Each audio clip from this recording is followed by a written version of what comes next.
Hey internets, it's Jake from Mini Terrain Domain, and this is Scribes and Scrolls, the Candlekeep Mysteries, Book 4, A Deep and Creeping Darkness. This is Chapter 35, Brains over Brawn. And in just a few moments, we'll do a recap and get into the game where all of those titles might actually mean something. Excuse me. If you are unfamiliar with our story, you can head over to youtube.com/mini-terrain-domain. You can catch up on all the VODs. Yeah. All of our 34 previous episodes, plus the 5 special one-on-one interludes, looking at each character's, looking in detail at each of the characters we did over the month of December. Real quick, we're going to do a couple of announcements, and then we'll get into the game. First up, I would like to, once again, or for the first time, I guess, in this context, belatedly, say a happy birthday to Jordan and congratulations on an epic birthday stream. I caught some of the game. Duval is such an amazing GM, and you had a ton of awesome players. And tell us about it. What was the end result? Sure. Thank you all so much. So I do want to preface this. I was anticipating and hoping we would raise about $500 for Color of Change. Normally for my birthday, we do a big TTRPG weekend, but I'm moving next week, so I don't really have the spell slots to put all of that together. But we, in the span of about 3.5 hours, raised $1,200, which brought our total up to $15,200 raised for Color of Change in a year and 2 months. It was really amazing. It's a cause that I deeply care about, and I think we should focus on these causes year round, not just in February. So it was a blast. Exactly. And most importantly from that entire thing, I provided the donation that summoned your hamster. You did. Oh, that's huge. You did. In what, like the last 5 minutes or so?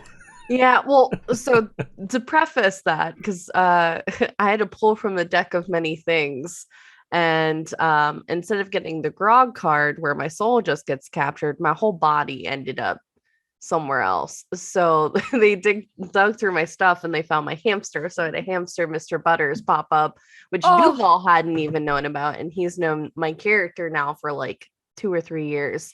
So I had my hamster picture pop up in place. He's a little wizard. He's got a whole backstory. But the audience really wanted to bring him back. So we made it a milestone if we hit that, called Mr. Butters. If we got to it. Yes, he's a little wizard and he's fabulous. So yeah, that was really awesome. Jordan, congratulations on another successful event. And Gary, you got something coming up tomorrow, don't you? Yes, tomorrow is episode 2 of Dreadful Tales, our horror anthology happening over on Talon and Claw. 2 dungeon masters, 10 players, 4 arcs, 2 finales. Nobody knows how it's going to work. That's why you need to join us in the mists and find out. Wow. Happening at 8:30 Eastern time at Talon and Claw. Our own big bearded nerd is playing in that as well. Indeed he is. And Gary, and I caught the first episode last week. So yeah, definitely worth checking out, if for no other reason than to see what the hell is going on.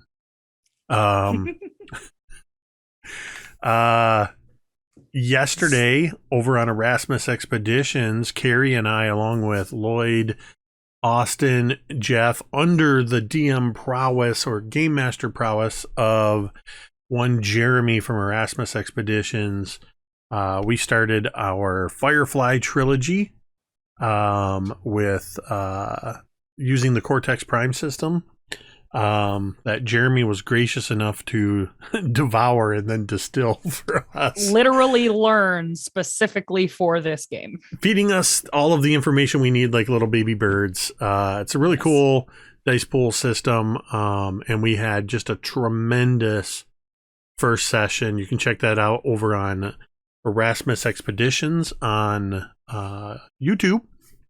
And we will be playing again on March 27th. Next Wednesday, Cari and I will be over on Big Bearded Nerd for the finale of Silent Sky, our Mythos Investigators. And then next month, the Mythos will be moving here to Mini Terrain Domain once a month. First Wednesday of the month, I believe, is when that's scheduled for, where Cari will be making her Game Master debut, running an adventure in Call of Cthulhu that I believe you wrote. I wrote it. Yeah, this is going to be a lot of fun. We've also got in March Shadowport Adventures from Star Wars, run by Neophet, is moving over to Mini Terrain Domain. So all kinds of great stuff. If you're not already following the channel, please make sure you hit that button and follow it. Consider subscribing. So lots of really cool stuff going on. Be sure while you're here, check out our channel sponsor, Talon and Claw. You'll see their link pop up in the chat from time to time. You can type Sorry, Dad. You can type, or rather use code MTDClaw when you check out at Talon and Claw and get 10% off your order. They've got a whole new adventure vault system debuting tomorrow on Kickstarter. You can't use your code for that, but you can absolutely check that out and see what they got going on over there. I just did all kinds. Domain tomes. Look up above Jordan's head, and you will see the magical domain tomes in the amount of 25. Those are a way that you, the viewer, can have an impact on our game simply by cheering 500 bits, tipping $5 through either the Twitch stream or through Ko-fi. The Ko-fi memberships, all that stuff, or you can subscribe, gift a sub, resub, all that good stuff, earns them domain tomes that they can use to do things like gain advantage, or they can spend 3 of them to re-roll, or they can spend 5 of them to make me re-roll. But up above you'll see those 5 smaller limited edition domain tomes. Those are mine. I can use 1 for Helping Hand to gain advantage. I can use 3 for Halfling Luck to re-roll, or I can counterspell with 5 domain tomes to make a DM re-roll stand as what it was from the players. So all of those we can only do with your help, and that of course goes to support the channel. Last thing I want to talk about real quick before we start, of course, is the message that we always want to make sure that we let you know, and that is that you matter. Your presence here on this earth makes a difference whether or not you believe it. We know it to be true, and we hope that you can get behind that and believe that as well. We know it can be difficult. It seems that in every which way, there's always something in the world that's giving us reasons to struggle, but you don't have to do so alone. You can type !help at any point in time in our chat, and a link for findahelpline.com will pop up. It is a free, simple resource. Simply type your location in the little field there, hit enter, and numerous help agencies, text numbers, websites, phone numbers, all of that will pop up at your disposal. So please do utilize that resource. I do believe that is everything. Without further ado, I think it is time to play some Dungeons and Dragons. Yes!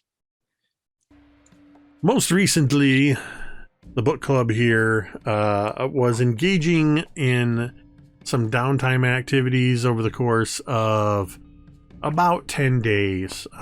Some of them were researching, some of them were fighting in secret locations. Some of them were getting to know their getting to know their wolf a little bit better. And some of them were having nice visits with spectral dragons in the catacombs of the library.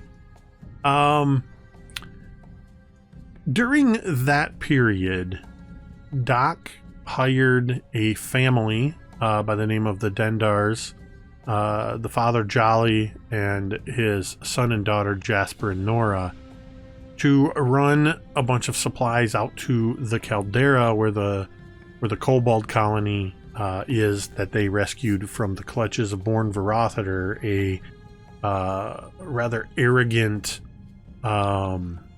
young red dragon wormling. However, as they were in the process of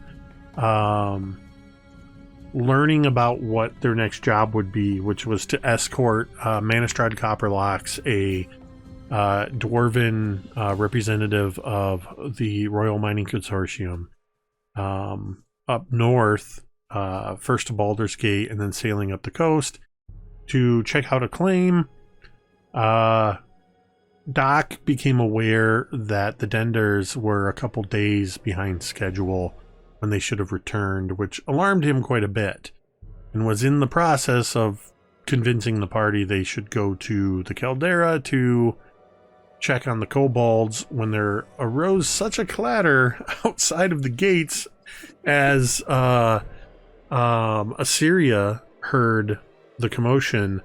They found Nora Dendar racing towards the gates with the two horses pulling what remained of her wagon, while a wildly just uncontrolled giant was chasing after. They fought it, and it was Vorn who jumped up and almost completely severed this thing's head in an anime-like finishing move,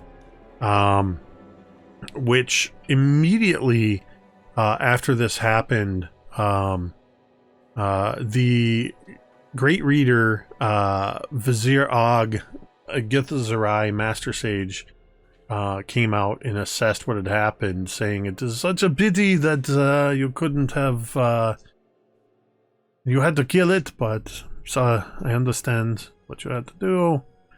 And this is exactly where we are going to pick up, in this exact place where you're all kind of around where this dead body of this giant is. Vorn, you're still standing on top of this thing. Yeah. And you're kind, so you have a view. I mean, it's a hill giant, so it's bulky, so you're probably a good 10 feet up on its shoulders, between its shoulder blades, having just pulled your axe free. And Teera just yelled at Vizier Og. We tried to talk to it, it didn't go well. Yes, I understand. I can see you still have your blood up from the fight. Damn right we do. When you're pulling an axe that's wedged into like a piece of wood, you kind of feel like left and right it, you know? That's what Vorn is doing as he's pulling his axe out. And, you know, for a moment in time, the world has like this purple hue everywhere. And he, you know, then the purple hue is actually in his eyes and it dissipates very quickly. You know, just like a puff of vapor, if you will, as he pulls the axe out, and he leaps down from on top of the shoulder. Before you leap down, while you're pulling your axe out, I would like you to make a perception check.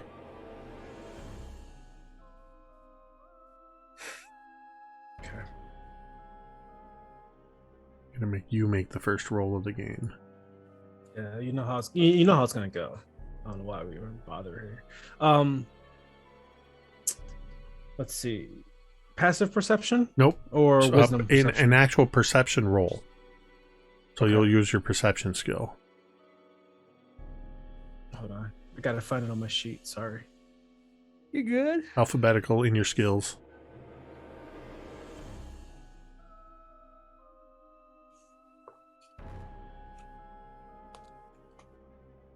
That I can't see that at all. No, I know. Sorry. I did all I could. I'm looking at the D&D. Looking at the So D&D. It's in the It's middle of under your your- skill list. Yeah, it's underneath intelligence and wisdom. You should see there's a large list that says acrobatics, animal handling, There. arcana. It's Yep. on. Yep. Yep. History, insight, intimidation, investigation, wisdom, intelligence, wisdom. Oh, there it is. Sorry, I'm silly. No worries. You're good, dude. That's going to be 13. Okay. As you rip unwedge your axe from this giant skull, you see in the wound that you left behind, you actually see what looks like a about a 18-inch or so animalistic claw reach out of the wound. Oh wow. And Vorn kind of takes 2 steps back, the way you are when you discover like a raccoon inside your garage. And That's a very appropriate response. Yeah. and kind of grips his axe, in a battle ready position. And you see as Vorn reacts in this way, the rest of you, because of the fact that this giant's head is almost completely removed, you begin to hear and see this sort of as another claw comes out, and then out of the wound you see what looks like the giant's brain crawl out of the skull. Oh my god. It has 4 legs, like with claws on the end of them, as it climbs out, and it's sort of standing in that valley at the nape of the neck where this wound is. Oh my god. And it's very unsteady. Great reader Vizier Og immediately says, "Everybody stand back! Do not let it get too close to you." Oh, wasn't planning on it. Vorn is kind of just still gripping his axe, but I imagine I'm about 3 feet away from this thing. Right? Yep, absolutely. Okay. Yeah, and I'm gripping my axe and I'm saying, should I kill it? I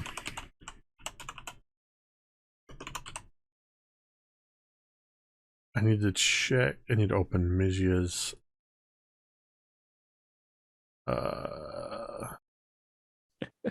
character sheet.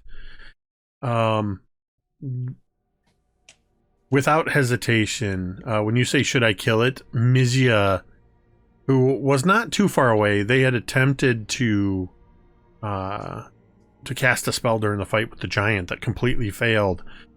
Seeing this creature up near you, Vorn, Mizya immediately says, yes.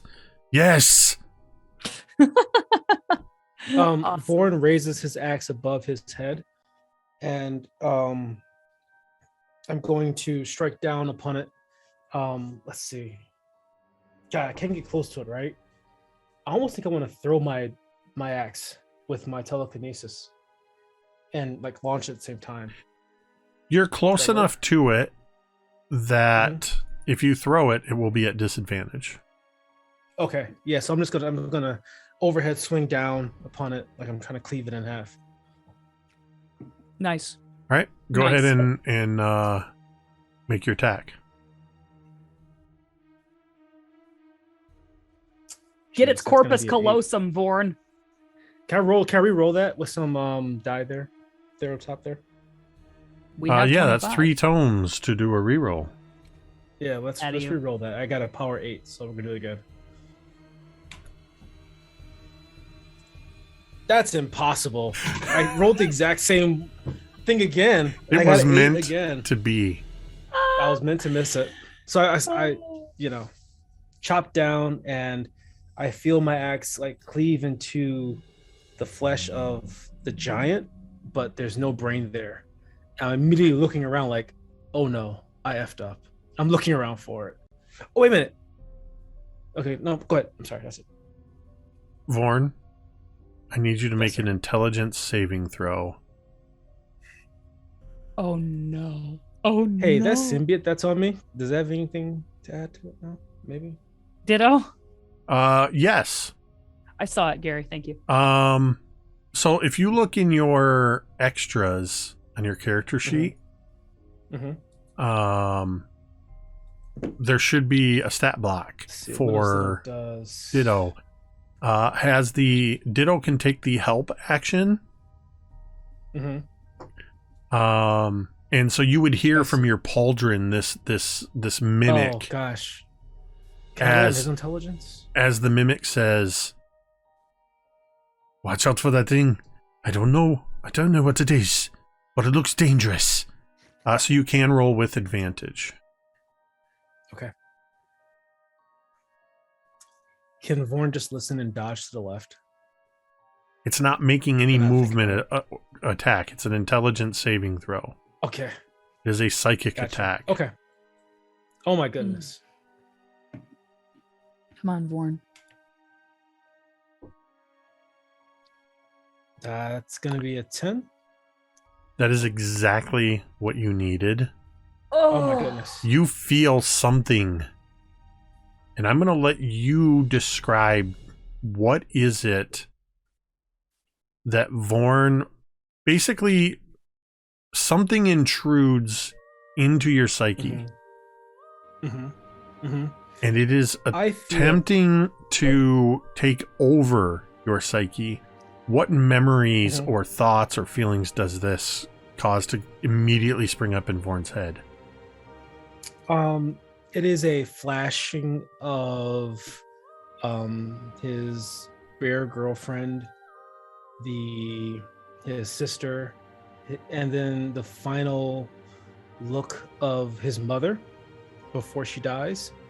And the way it feels is, if you ever fallen into bushes as a child and had to jump out of bushes and pull your way out, that's how it feels in your mind. You know, you've been thrown into like this stack of bushes and now you're kind of clawing your way out.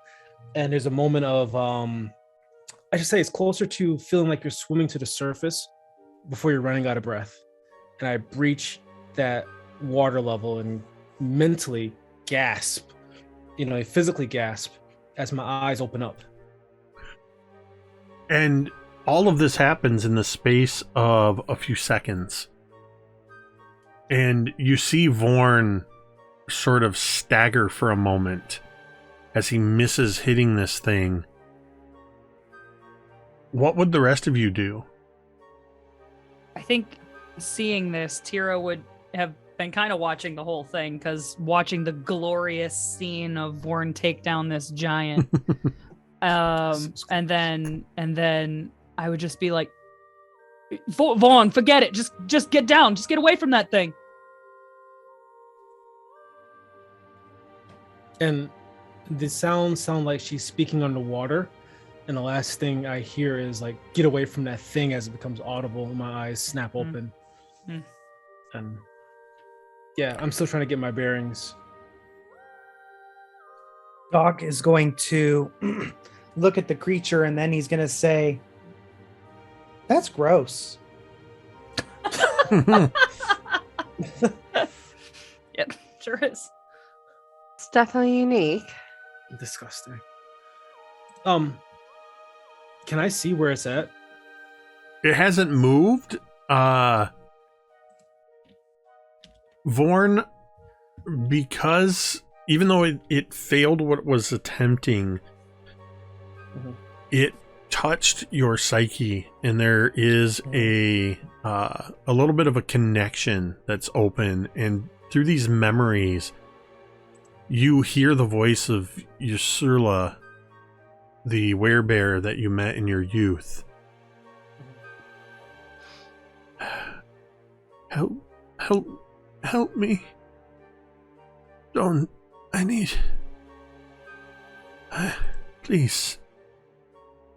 And then the face morphs into that of your mother. Ooh. Fawn, I need your help. And then it morphs into the face of your sister. And as she opens her mouth to speak, there's this sudden flare of purple light as 3 iridescent quills go shooting through the air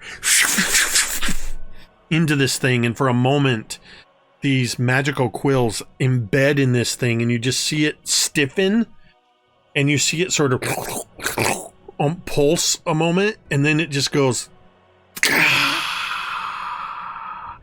and then the 3 quills dissipate, and you see Mizya holding a hand out.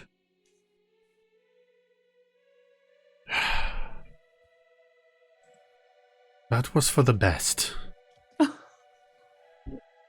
Mizya is never more powerful than when Dwight is not here. Yeah. And I'll say it. I'm sorry. We love you, Dwight. My God. Mm-mm. Wow. Yeah.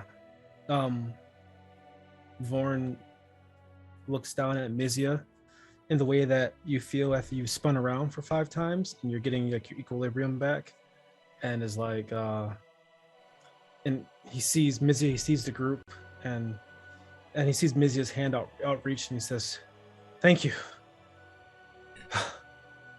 Is it dead? Yes. You're all safe now. And next to Mizya, Vizier Og looks over. You just kind of see this this view as Mizya says this, and then it's like the camera shifts just slightly as Vizier Og is just staring at Mizya. And then he looks away from them over at this thing on the ground, and he says, yes, I actually agree. That was the best course of action. The only good intellect devourer is a dead one. You mean you didn't want to have a talk with it, too? You don't talk with intellect devourers. You saw where it came from. It literally gets inside your skull, and it replaces your brain with itself, and you become nothing more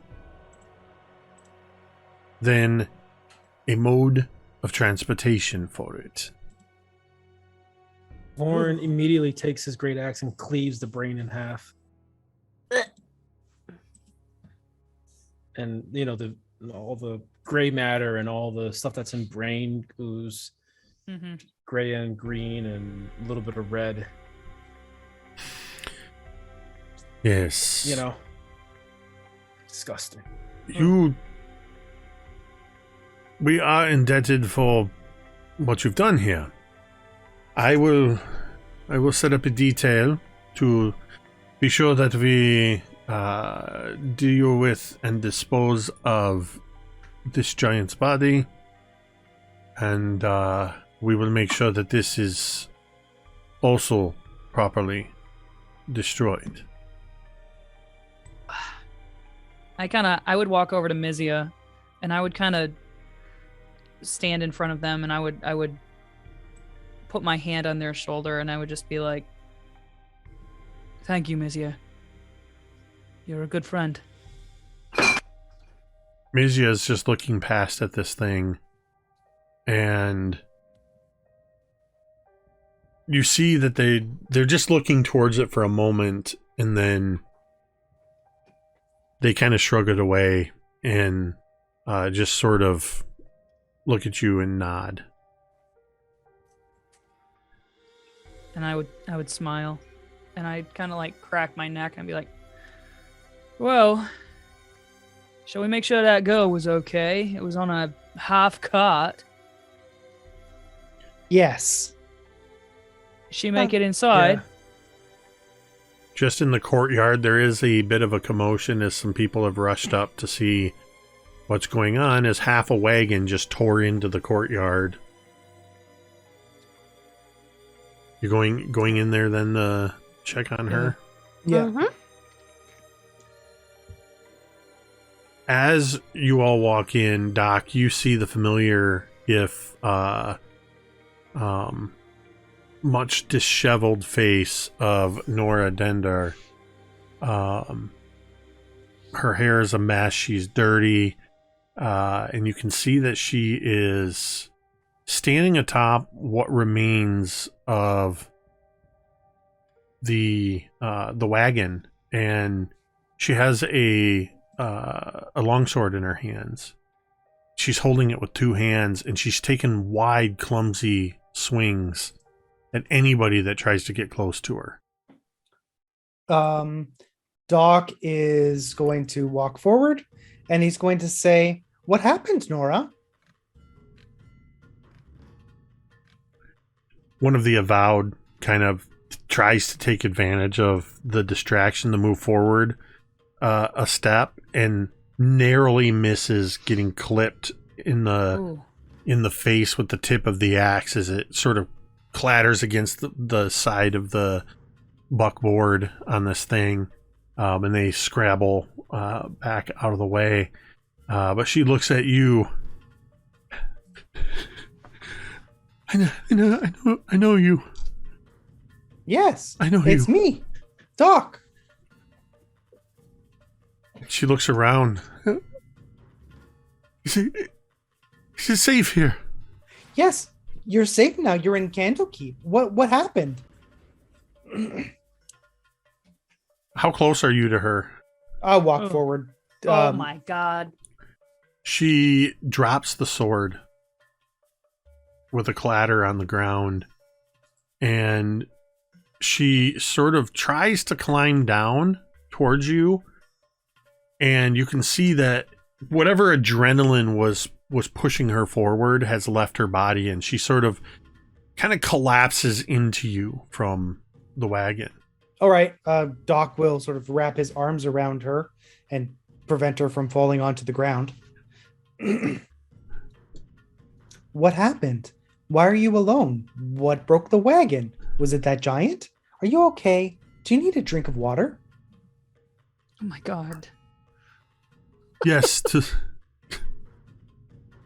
not water. Yes, water. I don't know. All right, Doc is going to he is going to pick her up and like in a fireman's carry, and he's going to start walking toward the hearth. Okay. And he is going to is it a push door or a pull door? Interestingly, it's whatever door you want it to be. If you try to Great. push it, it pushes. So he's going to push it, and he's gonna go ass first into the door so he doesn't ram into her, and he's going to put her gently below the fireplace, and he's going to take off his lab coat, and he's going to gently lay it over her. And then he's going to go to the bar, and he's going to order a whiskey and a water, and he will bring them to her when she's ready. As Doc's doing this, do the rest of you follow? Or are you doing something else? Yeah.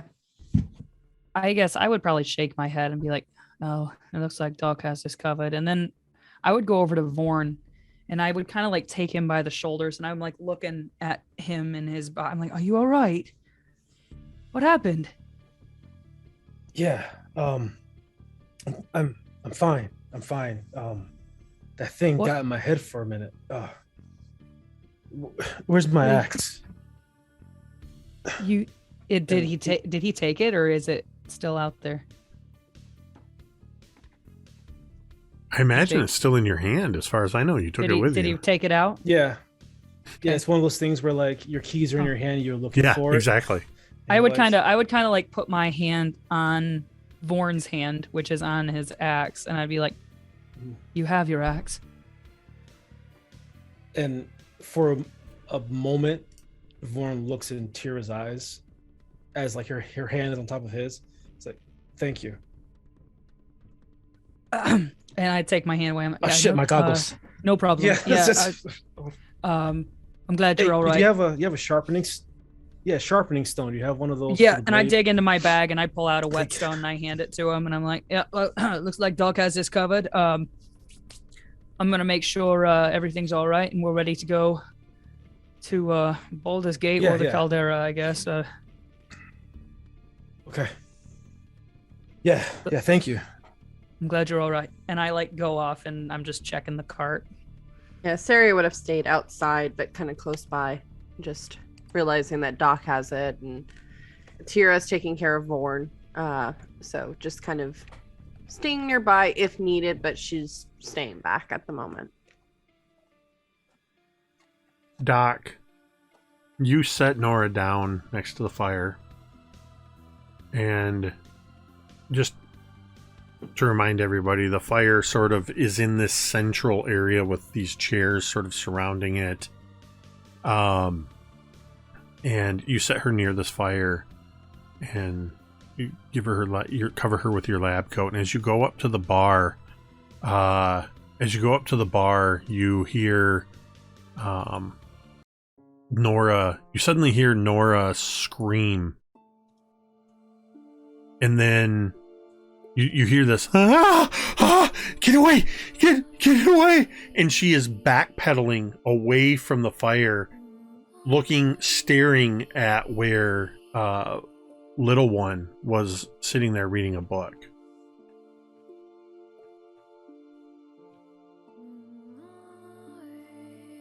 You're muted. Doc is going to get between her and little one, and he's gonna kneel down, and he's just going to lightly tap her on the arm and say, "There's nobody here but us. It's okay. You'll be fine. I'm going to protect you now, but you have to tell me what happened. Where's everybody else? Why are you by yourself?" She kind of moves to the side a little bit, like she's trying to see where little one is, but you're blocking her view enough. And behind you, you just hear little one. You hear a sound of a book close, and you hear, "I should go. Oh my I god! don't want to upset anyone." And little one carefully leaves. Nora does not speak until she sees little one leave the hearth.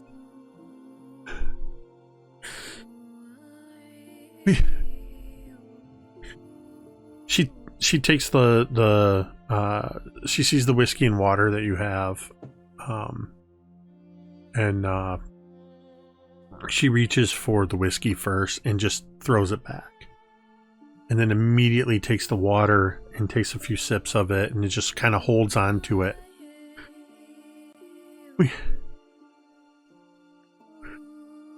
We made really good time with your directions to the caldera.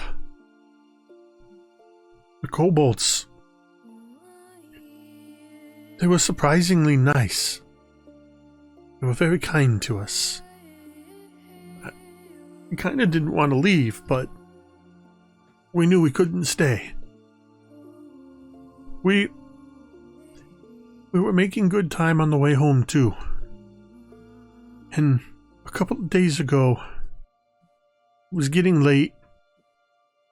We decided it was best to camp for the night and take the last day's journey in the morning.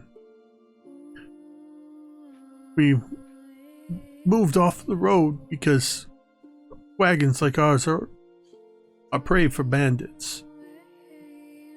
We found an old tower, huge, looked like it might have been an old windmill at one point.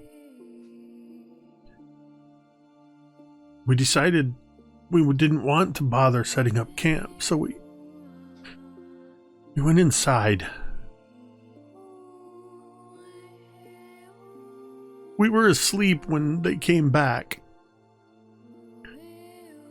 Hill giants. One of them was the one that was chasing me.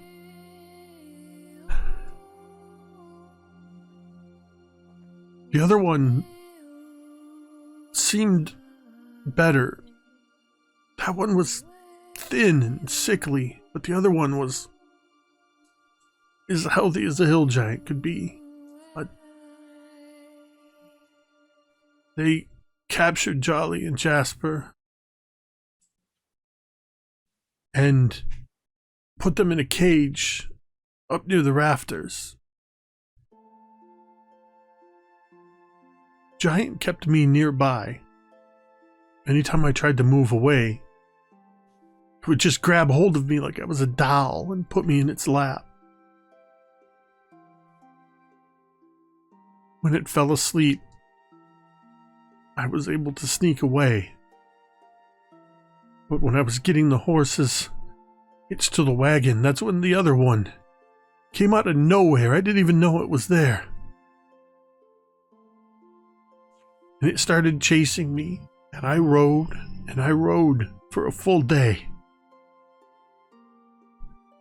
I thought I had lost it, and it came crashing out of the woods and slammed into the wagon. I don't know how. I don't know how it didn't get me. And I just kept riding for Candlekeep. They're still there. Dad and Jasper, they've got to still be there. She starts trying to sit up. I gotta go get them. Doc is going to touch her arm, and he's going to say, "Don't worry, I'll go look for them. But you need to be prepared.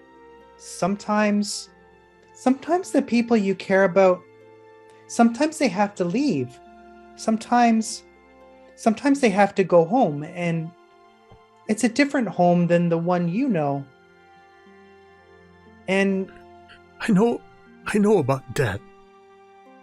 But they're not dead. I know it. They can't be."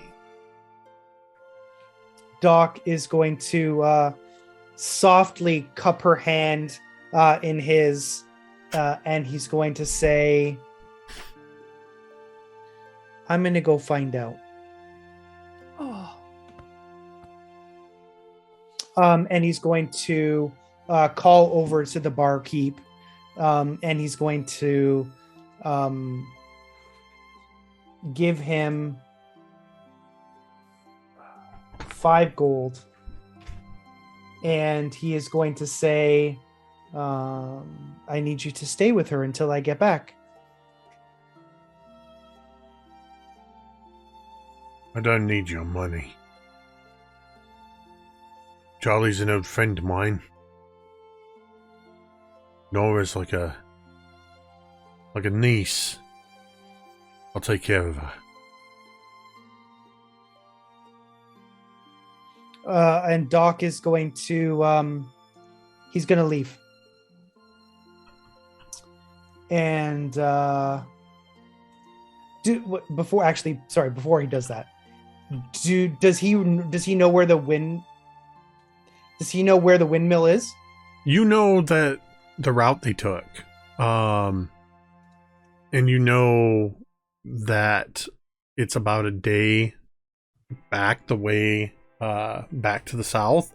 You don't remember seeing an old tower or windmill when you all were traveling, so you can make a guess, or you can try to talk to her some more. No, I'm gonna ask her. Okay. Where is the windmill? Where do I have to go?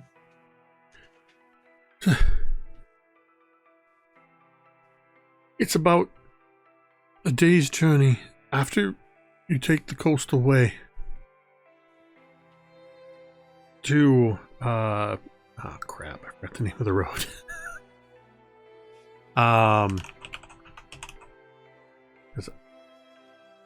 We've mentioned the name of it before. It is, I bring up the interactive map of the Sword Coast. Ooh.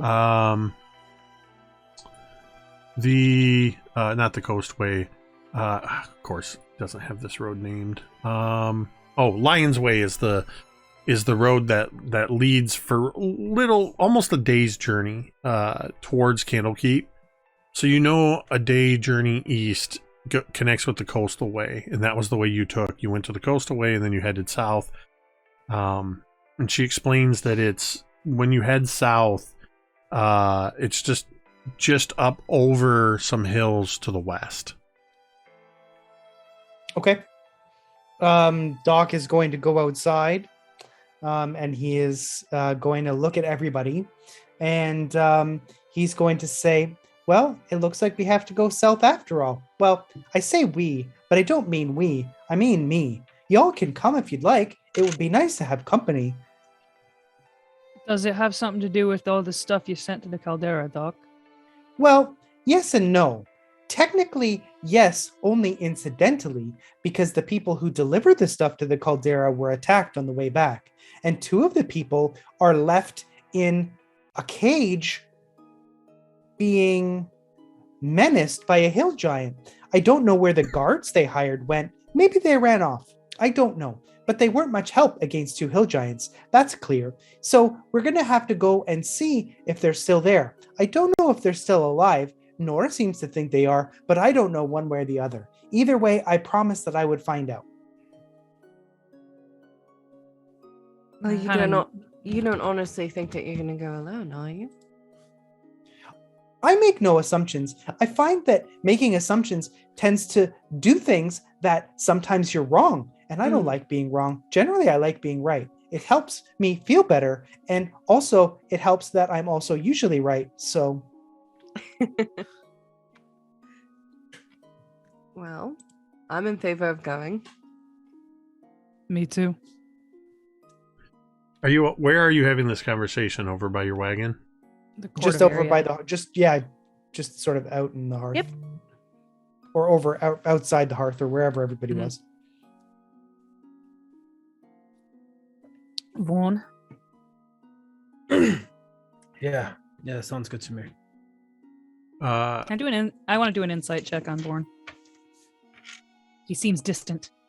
Distant. That's a 3. He seems weird.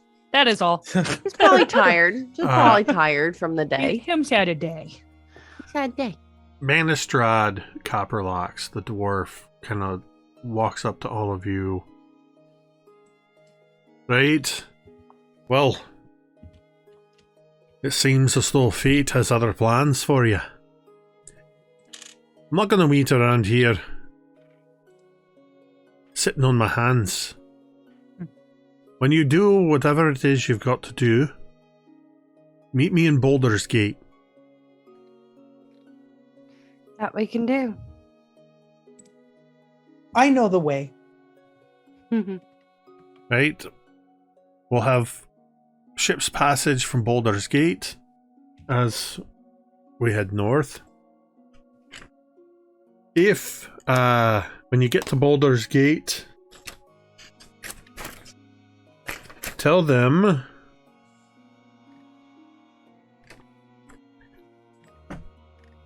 that you're looking for where the dreadnought is birthed. Got it. Dreadnought. All right. Whatever it is you're dealing with, I wish you good fortune, and I hope to see you in Baldur's Gate.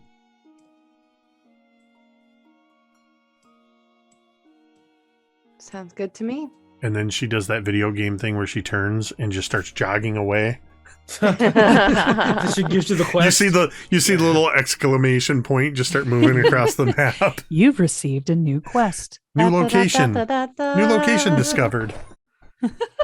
Baldur's Gate Harbor. Amazing. Amazing. So I would just kind of I would look at the others and be like, do we need to rest a bit, or are you all ready to take off? I think we have to go. You were all ready to go. Your wagon is loaded up. It's yeah, you're ready to go. Gotta check my calendar real I think quick. now is as good a time as any. Unless Vaughn, you took a bit of a... No, I'm good. Thank you. I'm all right. Thank you. I appreciate it, but I'm Just want to make sure you're not pushing yourself too hard. Oh. No. Are you No, coughing? No, Okay. I'm good to go. All right. Making sure. God, where have I put my goggles? And Vorn is kind of like, Are they on his head? No. And he kind of talks to the Ditto. Like, and he kind of like, as he turns away from the group, did you feel what I felt when the thing jumped into the mind? You hear But from he your... kind of like sub vocalizes it, just a hair under. You hear from your shoulder. It jumped into your mind? Well, That's a no. I did not feel anything. I saw you staring at that disturbing-looking creature. And then that magic struck it down and you cut it in half. Yeah, because I was angry. Well, if that's how you direct your anger, then well done. Awesome. Yeah, I guess, and just a little unsettled as he looks for like a totem of comfort somewhere through his goggles. And he, as he rifles through his bag, like, I don't know, he had 12 pairs of goggles and only 3 of them are still even worth anything because the rest of them have been melted to wax glass from the dragon burning on him. But he's still keeping them, just in hopes of one day. But anyways, yeah, that's all. All right. So you're all set if you all want to head out. I imagine as you're looking around, you just hear, Doctor, I'm ready whenever you are. And Mizya's already sitting up on the buckboard of your wagon. Oh, are they gently patting the velvet seat? Yes, they've just reached, Awesome. just sort of patted the seat for Aw. Doc. Okay. Question, because we didn't cover this when you were preparing to leave. You all only have 2 horses Yeah. of your original horses. One to pull the wagon, and one other horse. Are you going to roll Correct. with that? we should probably invest in a couple more horses. Probably true. Asaria will spend some time going to the stables and seeing if maybe she could buy another horse or something. Um, Well, what would be the going rate? I'm She's still double got a little checking bit of that. I want both. to say that you paid 45 for those. Could we rent horses? Because we're gonna come Right. back. Yeah, but we wondering the same. don't Oh, know no, if they were- horses Rent a car. are going to make it They back, were though. 75 for the riding horses. I don't remember if you paid for those or if they were We given did to you. not. They were given to us initially. I have it in my notes. They Yeah, were I given think- to us initially. Walking sounds fine to me. No, I think so. You go in and you talk to Carol, and right. A while back, you left here with 4 horses, and I can't help but notice that you've come back with only 2, and now you're requisitioning, 2 more? Right. Yeah. It's a long story. Well, let me ask you this question. Sure. Are you supplied with rations? You're not eating these things, are you? No. No, believe me, I'm a hunter. We're good on rations. No, we've just unfortunately have had a series of unfortunate events with some of these horses. So trying to be more careful, but would help to have a couple more. Right, well, horses I've got, and there's 8 horses in the stables. And he will provide you with 2 more horses with saddles and tack. How much will that set us back? As I understand it, until I'm told otherwise, Telesavoste is covering this Okay. as per your arrangement. Perfect. Wonderful. I don't know how long that'll continue, Right. depending on how many horses you return with. We'll return with all Ma- of them. Okay. Might I suggest not giving them names? You could certainly suggest it. I don't know if that will actually come to pass, though. Right. Thank you. And she'll. I imagine as soon as Asteria comes into the daylight with them, you hear from the distance Teera. Oh, I love them. What are their names? What do we want to name them? We've got the two. Do we want to name these two?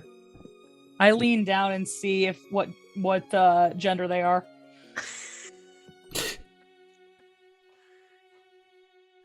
Well, these are to replace yours and mine, Teera, because I think we were the ones that lost ours. So They're both mares.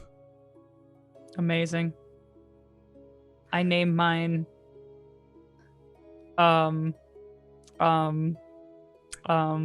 So your horse is named No. Asteria's gonna name hers Comet. Amazing. They've been amazing. I'm gonna name mine Krishka. Krishka. Love Comet it. and Kushka. All right. So you have your horses, you're all loaded up, you got your wagon, and you all head out. Wonderful. As you leave the gate of Candlekeep, you see that great reader, I forgot his name, Viziag. Vizier Og. Yeah, he is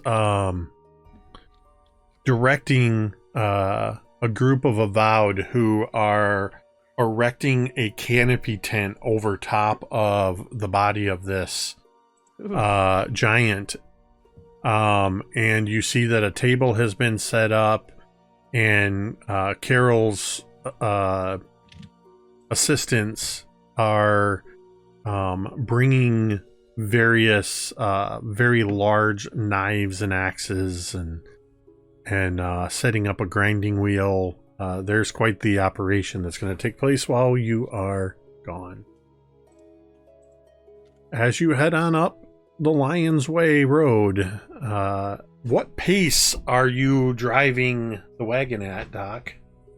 Trying to go relatively quickly, not super fast. I'm not a master driver by any stretch of the imagination, but trying to move a pace. Okay.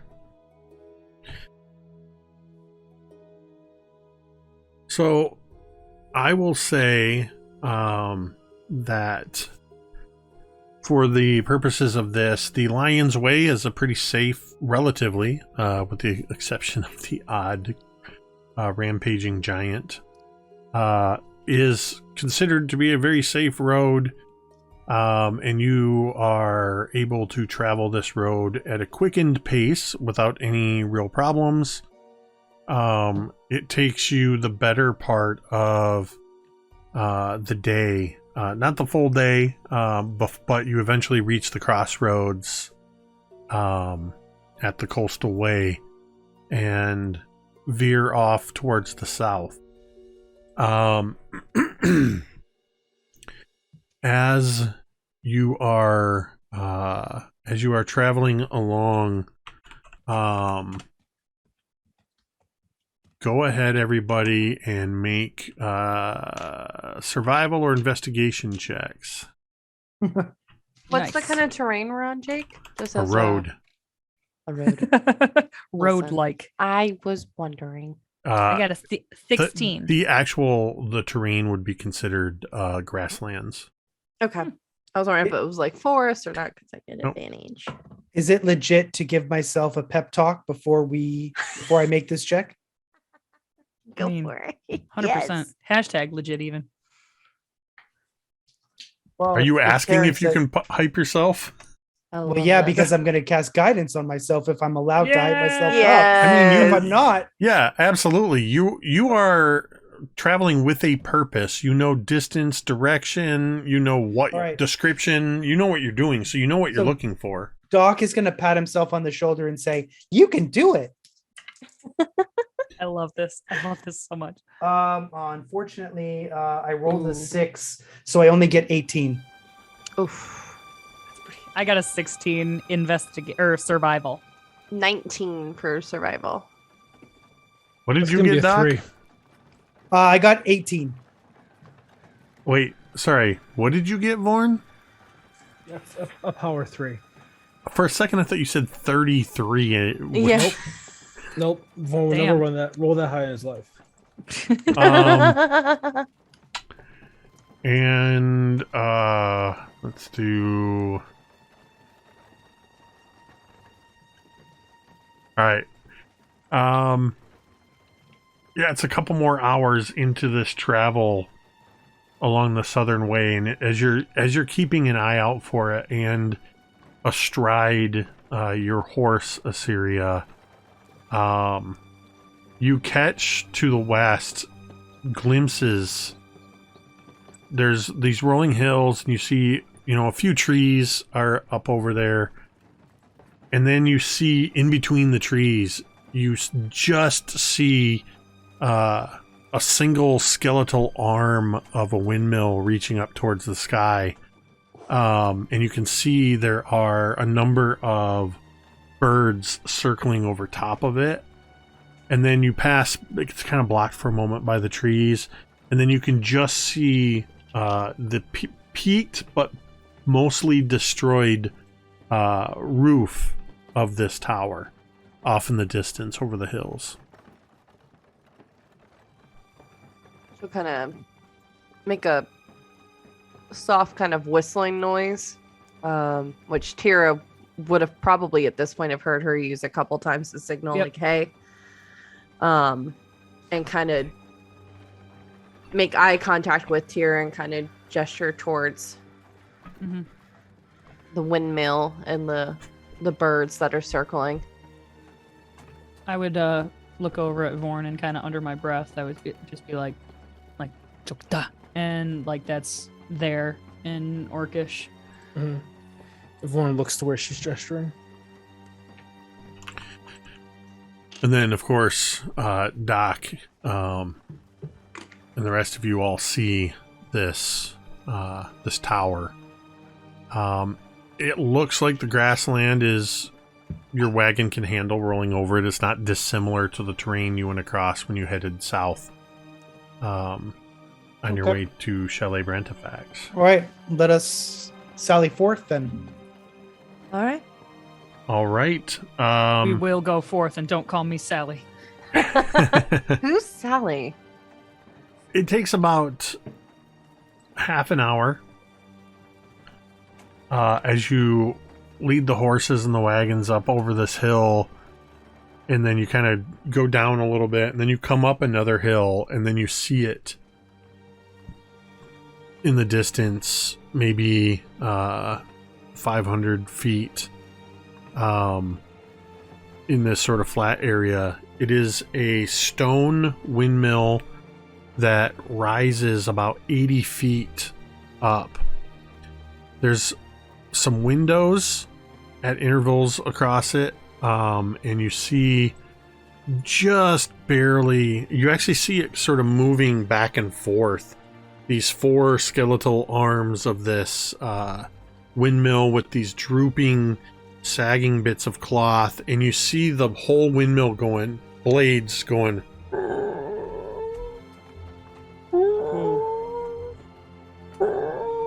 Swinging back and forth.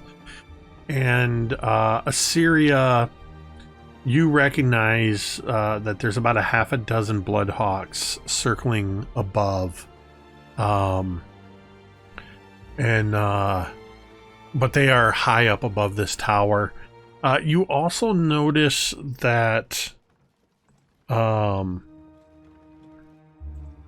the front entrance to this windmill has a massive boulder that's been placed in front of the door. All right. We might want to be a bit careful in this area. Either they were barricading themselves in or something through this. Could I do, like, as we're approaching, see if it's like the wall around the door has been impacted by this boulder or if it's been placed there. Well, you're 500 feet away, Oh, never mind. so it's hard to tell. Okay. But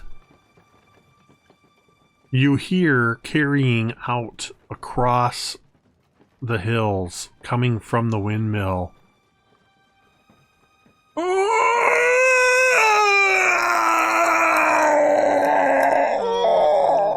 And that's where we're going to take our break. Ah! Oh God! Oh no! We're gonna die. It's getting dark, y'all. Oh, Go. All right. Well, boy. we are going to Boy. take a 10-minute break. Ah! We will be back in 10 minutes to see what's going on with this wailing windmill. Stick around. Thank you, everybody who's tuned in so far. And thank you to those who have donated to the cause for domain tomes, Woohoo! including Cari, who's just paying back all the domain tomes. She I spent haven't used one in like a month.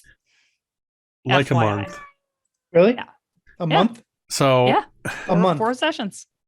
You go back and we look. Really? Mhm. I'll do it. Please do. will be Keep back going. in 10 minutes. We'll see you on the other side. What am I thinking?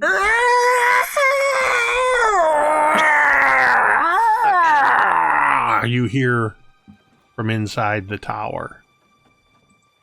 You see for a moment the bloodhawks circling above scatter, and then they sort of reform into this circling pattern overhead.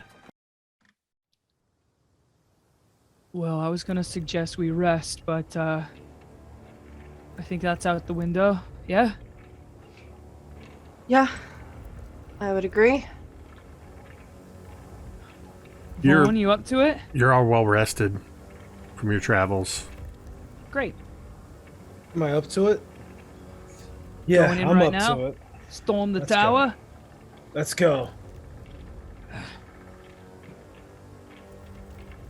All right, I would suggest we be on the stealthier side if possible, and Asteria will cast Pass Without a Trace. Does that work on everybody or just you? It's everybody within 30 feet of me. So as long as you Okay. stay within 30 feet, you'll get a plus 10 bonus to dex checks. Because my Whoa. stealth goggles are melted, along Yep. with all my other goggles. So So, you will get plus 10. how are you all planning on approaching this windmill? On Quietly. tiptoes. Stealthily. I mean, like... Are you leaving Are the there wagon any and the horses windows? behind? Are you riding up close? What are you doing? Yeah, unfortunately, Yeah, we're gonna wait. probably tie them up a little bit further back. Like Is there like a within- small stand of trees somewhere Yeah. close by? Absolutely. That's kind of where you're at Can right we- now. Perfect. Can we split in like 2 go left and 3 go right kind of thing, or are we all just? That's a good idea. Sure. We won't be that far away. We could regroup. Me and Vaughn go one way, and Sarah, you, Doc, and Mizya go the other way. All right. Doc, you don't seem to like this plan. I don't usually make the plans. I just disagree with them. Well, do you have a That better idea? The next T-shirt coming from Mini Terrain Domain. I Yeah. don't make the plans. I just disagree with them. Yeah. Well, of course I have a better plan. We should just walk forward. Well, we don't know what we might be walking into. That's the only reason that I'm a little bit hesitant to just go knocking on the door, Doc. But it is a good point, but it could very well be a trap. Well, we can do a hybrid of both plans, right? Maybe a couple people walk forward, and me and Teera take the flanks, It's a good idea. cover the sides, and Asira takes the straight, so she has a straight shot. And when they come out to greet the three of you, Vaughn and I either sneak in or Well, I would say whichever. the two of you are a bit beefier, so it would make sense if you were up front, and then Doc, myself, and Mizya were in the back. oh, Being, and I speak giant, so I Yeah. could holler out at him. there you That's a go. good point. So I would say the two of you, since you're beefier and able to take a few hits a bit more, should probably stead up front, and then we can handle the sides and be the sneaky crew. I smile at Vorn. I'm like, we beefia. Beefia, beefia. Kind of like a fist pound. Sure. And Asaria will nod and then take off quietly towards the right. Around. We'll give you 5 minutes. All right. So she'll stealth forward. So you're scouting forward? Mm-hmm. All right, give me a stealth check. Sure. Are we all stealthing with you, Asaria? Yeah, are we or all going by steering? yourself? Are we all stealthing? She took off. No, I mean, you're we're welcome. We're staying back until we're gonna give Okay. her 5 minutes, and then we're gonna go up and just be like, "Hey, giant." So I look over at Teera like, so we're not, as Assyria kind of like disappears into the wilderness and it's gone before I notice. So we're just going straight up, right? Yeah, we're going straight up. 33. The pass like without the a wind. trace only works if they're within 30 feet of you, though, right? Mm-hmm. Okay. So, We don't But need it- to be. We want to be seen. yeah. But it's 'Cause active for we're an beefy. hour. It's active for an hour. Right. So, Okay. Assyria. You're stealthing around, just moving silently through the tall grass. And as you get closer to this windmill, it's all grass around it. And you can see now, as you approach, that the grass is all trampled down. There's dirt churned up all around it. The boulder that's in front of the main door, there's you can see about 40 feet up are a couple of windows, and from the vantage point as you're moving around, you can see at about 20 feet there's also a window opposite the door.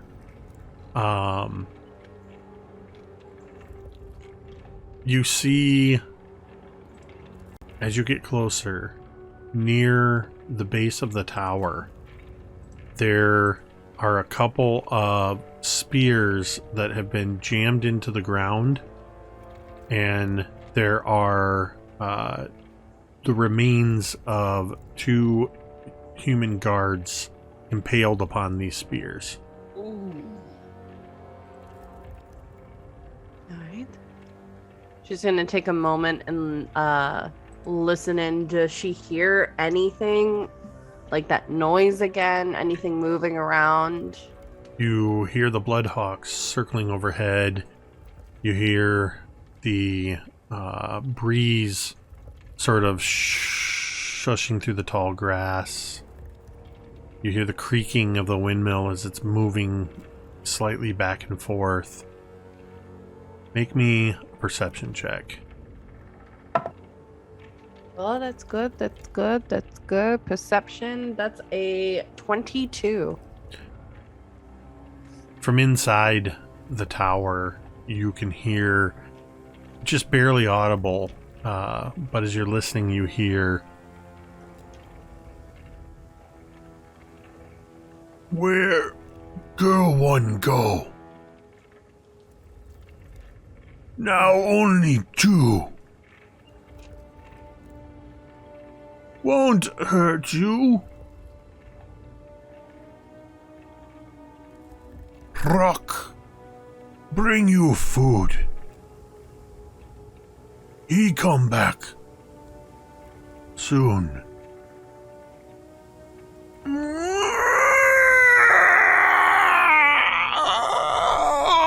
And then there's this, and the whole tower sort of rumbles for a moment. Oh God. All right. She'll kind of use that impact to kind of quickly stealth back to the group.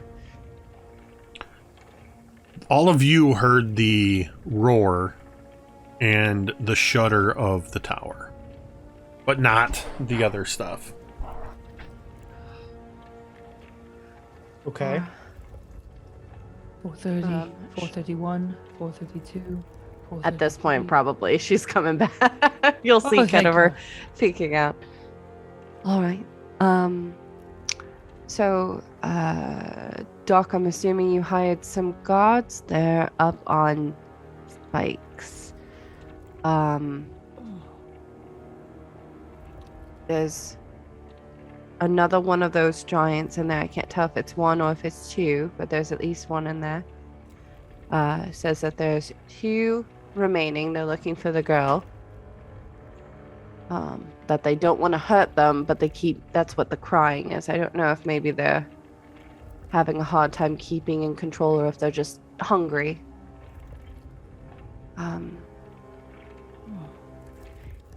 What I didn't hear the other 2 individuals, so I can't say as to how they're doing. But that's at least the knowledge that I've gotten without getting too close.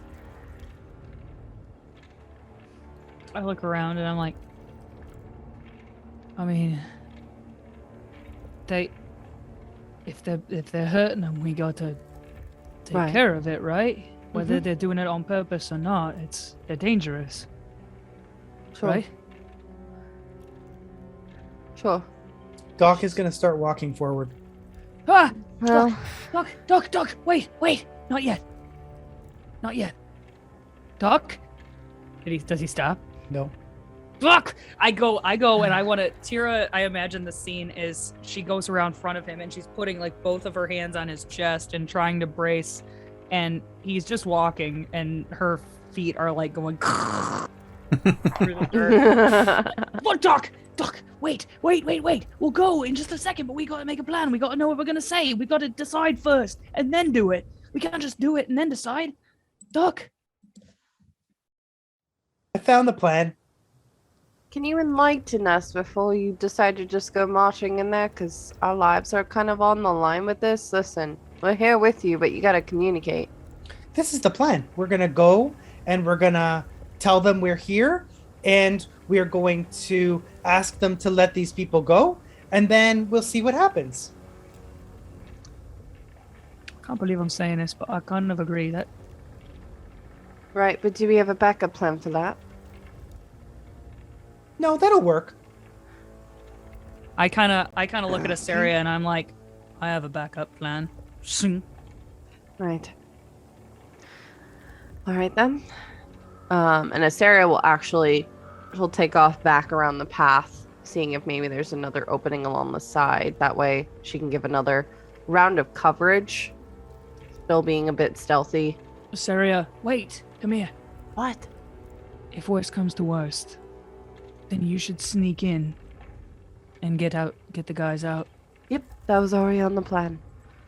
So, Good. and she'll take off. I just picture as you're all heading off, Mizya's just sitting on the wagon with the horses and I'll be here. just turning pages in a book. Oh my God. Mizya. Won't Yes, come with yes. us. No. Mizya, what if we need you? You were invaluable against the brain with legs. Fine. Thank you, Mizya. We love you.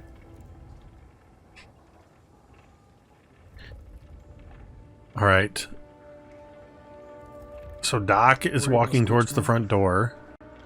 Assyria, you're sneaking around back.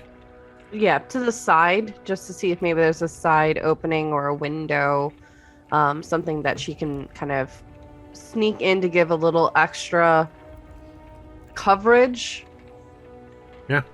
Okay. So go ahead and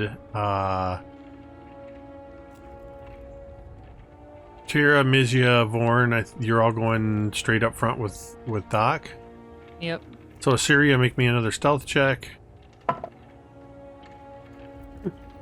31. Wow. Passes that trace plus 7 for stealth. Okay. So you disappear. You just sort of blend in. You and Soren blend into the foliage, and just you're gone. Mhm. The others begin walking forward. Doc, you walk up. You see what Assyria said. You see these two guards that you recognize impaled upon spikes, the giant boulder in front of the main door, and this tower, this windmill in front of you. What do you do? I am going to tap myself on the shoulder and then try and push the boulder out of the way. Okay. I'm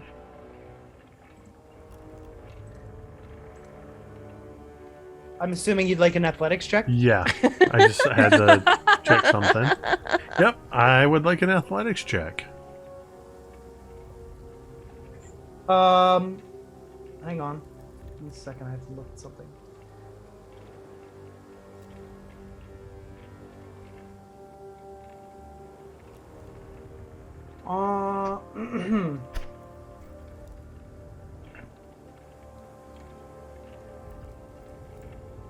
Okay.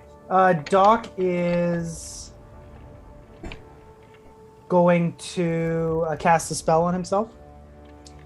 And his lab coat ripples as his body seems to strain at the coat, and his form seems to widen, if you think that's even possible. And It's Bruce Banner. That cast swole. He cast the spell Yoke. I'm gonna use 3 rerolls, please, or 3 tomes, please, because I would like to Oh. reroll. Ah, Yep. Oh, that's better. 20. Nice. there we go. Doc Swole steps forward and braces against this boulder. And you start pushing and you feel it just and start to lift out of this indentation it's in. You'll make it Oh. bigger. And then it's too deep into this indentation. You cannot move it. Wow. You look cute. Okay. You want to hear? I need to check something real quick again. Roll. Ooh. As the boulder sort of slides back in with more of a feeling than a sound, this sort of you hear from inside, Rook! Rook! Is that you? You come back. No, he's gonna respond. Is he speaking a common or giant? You're hearing it in common. Okay. He's gonna say, no, it's Doc, not Rock. Oh God. What Doc? Knock, knock. Just cover your face, nobody can see. What knock knock? It's Doc. Oh God. Can you let me in? Where Rock? I don't know who Rock is.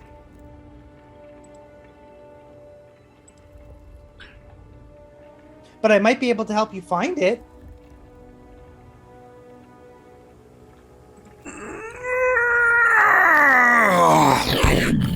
The tower shudders. Make it stop! Assyria, you maneuver around the back of the tower, and you can see, as you're hearing all of this, you can see that about on top of some rubble, which is kind of around the back and one side of this tower, there's just lots of stones and rubble. You see a window about 10 feet up, but with the rubble, there's only about a 5-foot difference between the rubble pile and the bottom of this window. And you see that because of this stone windmill, the structure of it, the base is really thick. So this window is almost like a 10-foot chute that kind of leads up into the windmill. All right. Soren, you might want to stay out here. It's and she'll reach into her bag and pull out some pocket bacon for him to munch on. It'll be all right. And she'll start climbing up the chute. All right. Are you still being quiet? Mm-hmm. Stealth, please.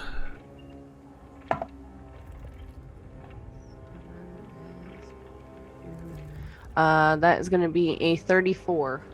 Yes. Get it. Okay. So you begin shimmying up this chute for about 10 feet. As you sort of push through, you're not like, you don't like automatically emerge in, but you get to the other side and you see that there's a crumbling stone spiral staircase that leads up around the inner walls of this, and where this window is sort of at a landing. In the center is the grinding wheel and the long pole that leads up to where the gears are, where the windmill shaft comes in. And you can just see as you sort of look up, there's a hole in that next level up. Through that hole, you see a massive pair of legs just dangling in the air, with feet that are easily the size of Soren, filthy, grubby toenails, and one foot keeps pushing out and pushing against the pole that runs through the middle of this, and kind of just absentmindedly pushing on it. And as it pushes it back and forth, that's what's causing the windmill to sort of go. Oh, got it. Oh my god. Wow. All right. You see and hear the scuttling of rats in the debris throughout the tower as well. She's just gonna kind of I've been watching a lot of Horizon Zero Dawn, kind of crouch forward. As you crouch down, you can see up through this hole past the giant's feet, and you see in the rafters, you see the sky up above, partially exposed through this broken roof. But there's a beam that goes all the way across the top, and there is a rope tied around it, and suspended from this rope is a metal cage, inside of which you can see there are two people. Got it. You cannot tell if they're alive or not, Got it. but they are hanging some 80, almost 80 feet up. At this, I guess it would be about 60 feet for where they're hanging. Got it. All right. She is gonna take out her bow and arrow and ready an action for if she hears an attack happening or like something like that, she's gonna loose an arrow. You see the feet, sort of both feet, angrily or suddenly slam against this pole in the middle. The whole tower shudders as you hear it yelling, "Make it stop!" Doc, what are you doing? And the rest of you? Doc will try and push he'll try and push it open. Are you going to try again? Yep. I don't think, yeah, I'm going to try it. I've got nothing else I want to do. As Doc's pushing on this boulder, what are the rest of you doing? I am getting my sword out and I'm just kind of waiting. Like, I have faith in Doc. I feel like he might be able to push this thing. I will run over to help Doc push the boulder. Doc, you can roll with advantage. I already have advantage, unfortunately. Okay, well, Double advantage. No, I rolled 20 again. okay. Yeah, the I can boulder's help just... Doc push it too. I'm strong. Yeah, that was the help. Was Helping okay. provides advantage. Gotcha. Sorry. I wasn't sure At if I this rolled point, Teera would cry out. I'll say with Teera, with you getting over there and helping, The three of you pushing on this thing is going to lower the DC to move it. Okay. Once Teera gets over there, all of you are able to sort of kind of rock it, and then and Doc towering over the other two, you're able to give it that push up out of that indentation. This thing looks like it was slammed in front of the door, creating this big indentation, and all of a sudden just the boulder rolls out of the way. Doc you is can going see to the step opening. forward. All right, you're just gonna step into the behind doorway. Doc. Mm-hmm. All right.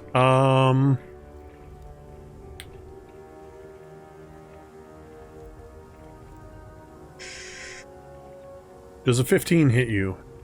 Nope. A Arrow rock gets slams loose. against the wall next to you. Oh my In god. Assyria, you would see this rock from above just hurl through that gap and just miss Doc as it slams into the frame of the door. Wow. Loose Nice. the arrow immediately. You loose the arrow, go ahead, make your attack, and then I want everybody to roll for initiative. Yeah! Let's go! As we are going to get a Oh. proper battle going. Oh, boy. Yes. All right. That is going to be a 26 to hit. That will be a hit. Okay. And that is going to be 9 points of piercing damage as it just sinks into the sole of the foot. Ooh, And you just ow. hear it. Go! My foot! All right. Assyria, what do you got for initiative? Initiative 22. Let's see. Mizya. I will roll initiative. Ooh, power 6. Teera, 15. Doc, 4. Vorn. Give me a natural one. There we go. Oh. That's It's with beautiful. your dexterity bonus. I rolled initiative. Right. But do you Which is have like a plus +2? And you have 0? Okay. Okay, there you It's go. +0. It's a power one. It's a natural. bless. Okay, I need to roll some dice here.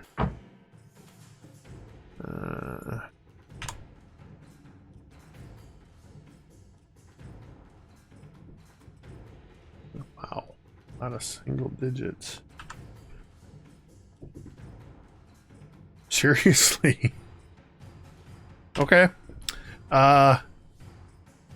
So Assyria, it is your turn in the initiative order as you let loose that arrow from this position inside the window alcove, and you see it find its home in the giant's foot.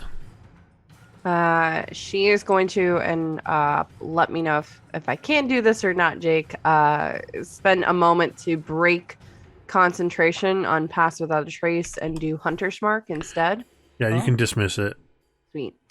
So she will kind of shake her head as you see, like, around her, this white, it looks almost like snowflakes kind of fall away as Pass Without a Trace leaves. And her eyes will flare up a green. And then kind of you see this small string send up towards the giant as she Hunter's marks him. And she is going to make 2 attacks. Awesome. That is going to be a 17 to hit. Ooh. That is going to hit. Okay. And I doubt that hits with a 9. That one is going to miss.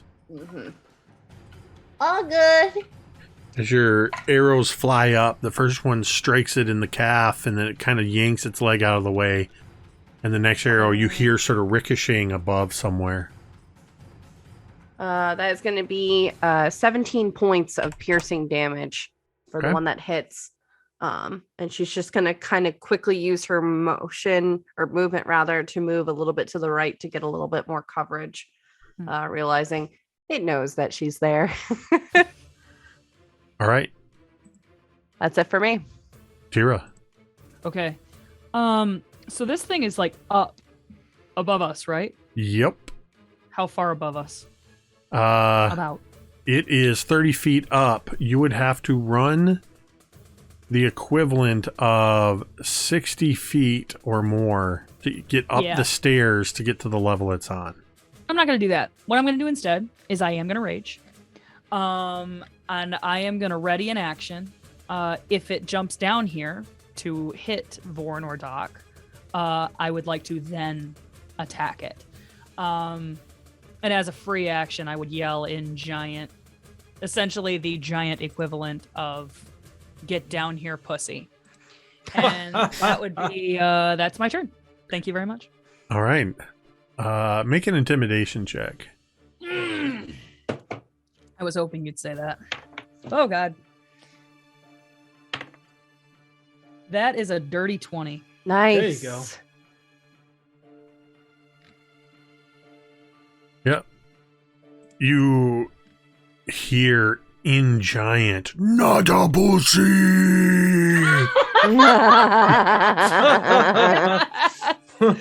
Yes.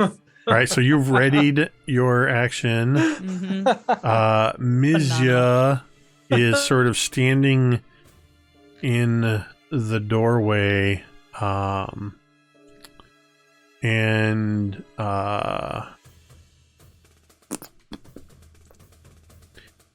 I think Mizya is going to also ready an action, in case this thing presents itself that they can do something.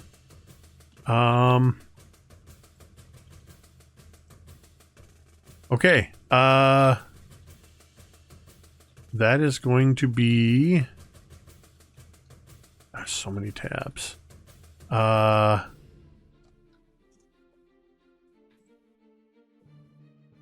Teera, Doc, and Assyria. Yep.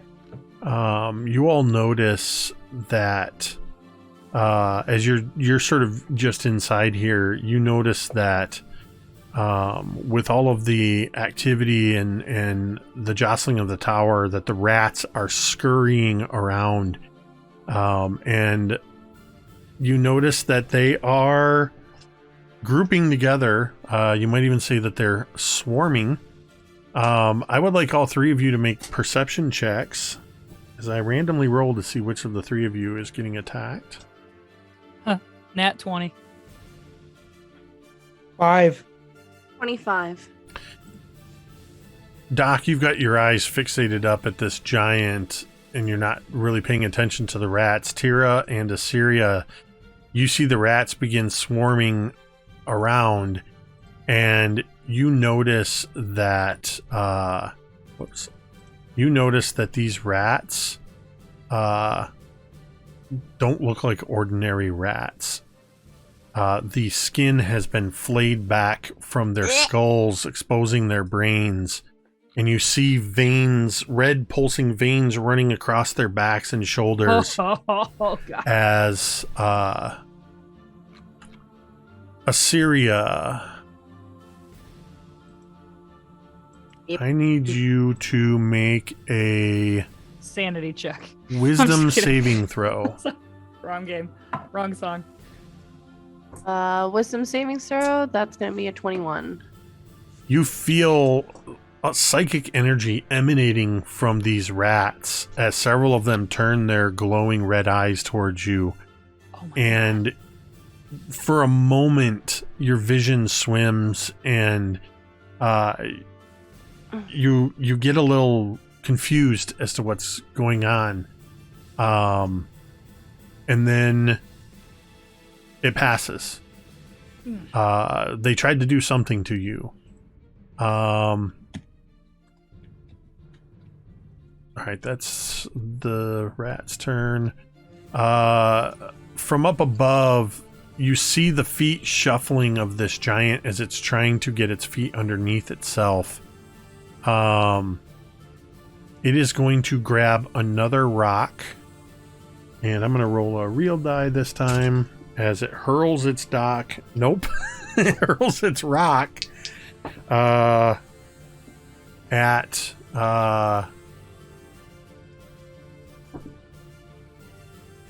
let's see, it'd be even as Doc, odd as Teera, because it can't see Assyria.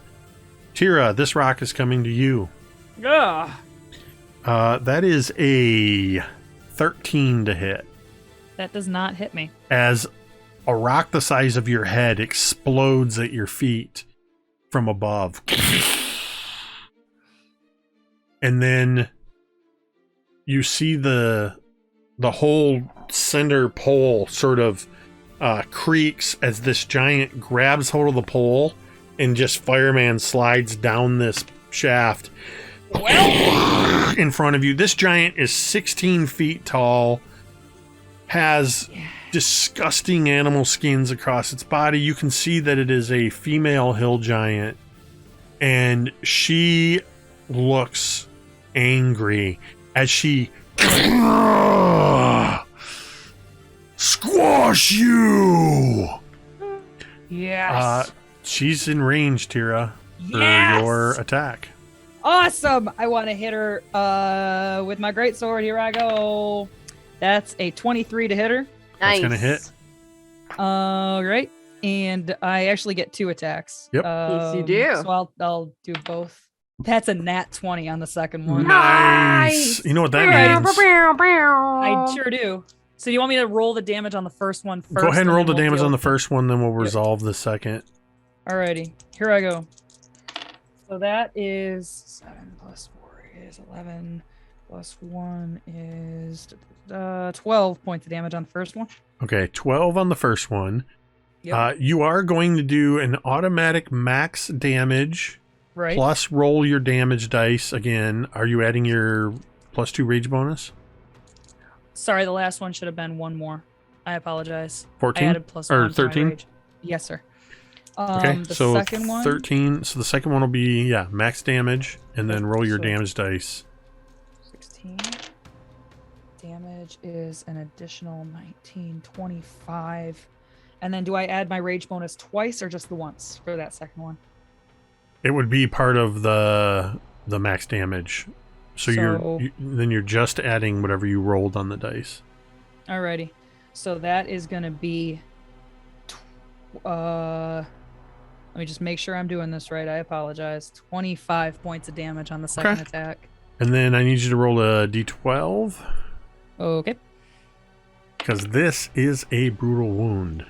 4. So that is going to be a limb. So now I need you to roll a d20. Oh boy. 10. And that's slashing damage from your sword? Yep. 10? Yep. Your weapon cuts into the cartilage under the knee, causing an agonized scream to come from the giant as she stumbles back and she falls onto sort of half on the stairs, her back to Assyria. She kind of falls onto her ass, basically. Because of this cut, you have reduced her speed by 5. And I don't think the rest of this is going to matter because I don't think she's going to be alive for 2d4 weeks. But yeah, you've basically cut in behind her knee with that critical hit, reducing her speed. Nice. Awesome. All right. As she lands, she throws her hands up to her head. Ah! Assyria. Or sorry, Doc. It is your turn. Doc is going to walk toward the giant. And he's going to say, "Why are you doing this? Why did you take them prisoner?"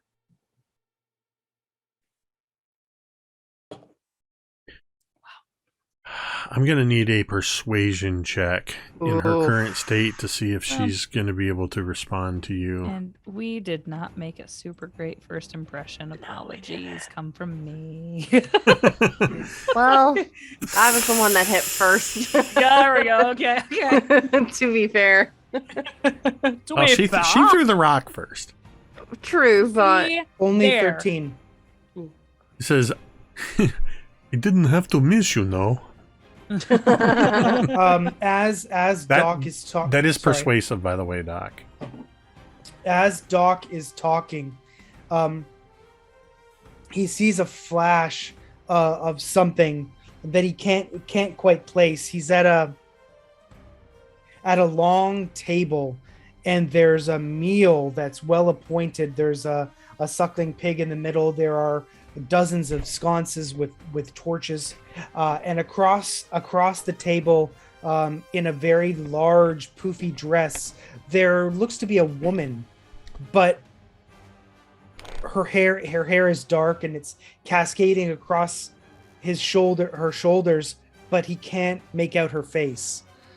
And so he was persuasive. Yeah, she. As you ask her these questions, she's just grabbing her head and she says, "They made me." Doc is going to. Doc doesn't have time to do anything. Doc doesn't have time to do anything but give his friends a message without saying something. And he is going to cast Cure Wounds on the giant. Okay. Okay. got it. She heals 14. Doc, what the hell are you doing? There's more here that we have to understand. You should put your weapons down and stand back. I can handle the giant. Vorn.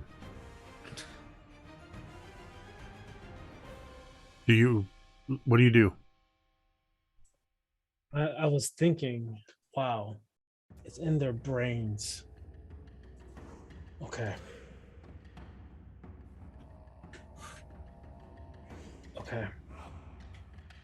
16-foot giants. Parasite in their brains. Bro, this music is spot on. I'm I know. sorry. I am going to say it again. I know. Lauren's calling on some tribal shit right now. I know. That is love it. literally the name of this track, Tribal War. Tribal shit? Tribal Oh. War. Oh, It should be geez. tribal shit. Yes. Doc, do you tell us? Like, No, Doc didn't say anything. this is not Doc said what he said. Say it one more time. He said, Teera said, "What are you doing?" After Doc healed the giant, and he Okay, said, "There's all right. more here than we understand." Gotcha. Okay. All right. And then so he- Doc, yeah, he so, healed the giant. All right. Yeah. So Vorn is looking at Doc, looking at Teera, looking at the giant, and then the flashes of the brain monster, flashes of all of the images from Ursula, sister, and mom flash in his mind back to brain monster, and he shouts, "Doc is right." And Mizya, is there anything Mizya can do to pull symbiotes or parasites out of brains? Because I have an axe and that's not a brain tool. Mizya looks at you with eyes wide. Mhm. You don't want to mess with that. And so Vorn is gripping his axe, and he's kind of like in this in-between space of like, all right, kill or try to help, but Doc is healing. Gosh, my telekinesis can't do anything, right? I can't reach out to these creatures through my psychic power. Not if it... I don't believe you have telepathic abilities. That You does could just, not like, preclude you from attempting to mentally reach out to something. Mm-hmm. Mm-hmm. And I'll get invaded. And you could also hold your action, Ricky, if Vorn would just Yeah. kind of wait and see, or if he Yeah, would be Vorn is kind of undecided. paralyzed and decision paralysis right now. I'm gonna hold my action.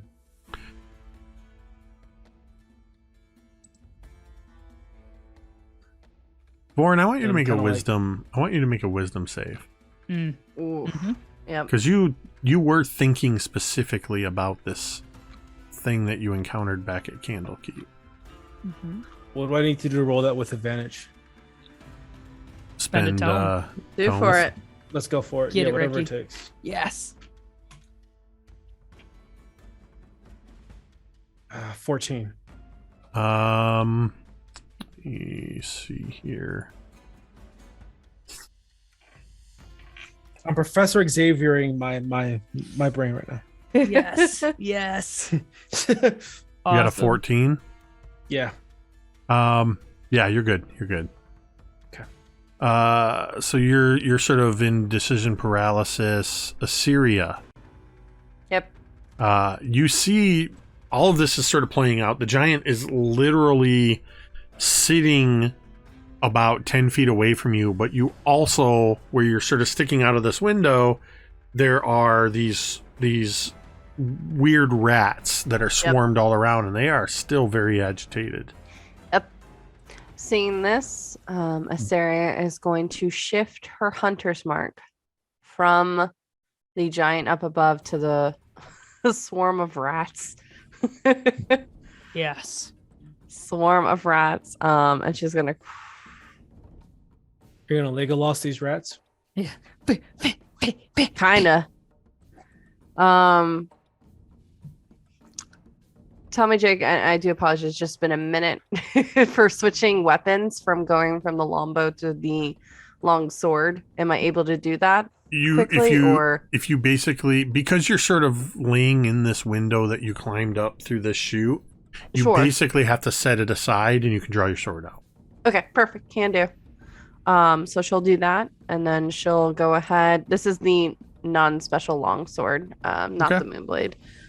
She's gonna go ahead and make 2 attacks at the swarm. And hang on, I think I have an ability that I can use. Let's see. Let's see.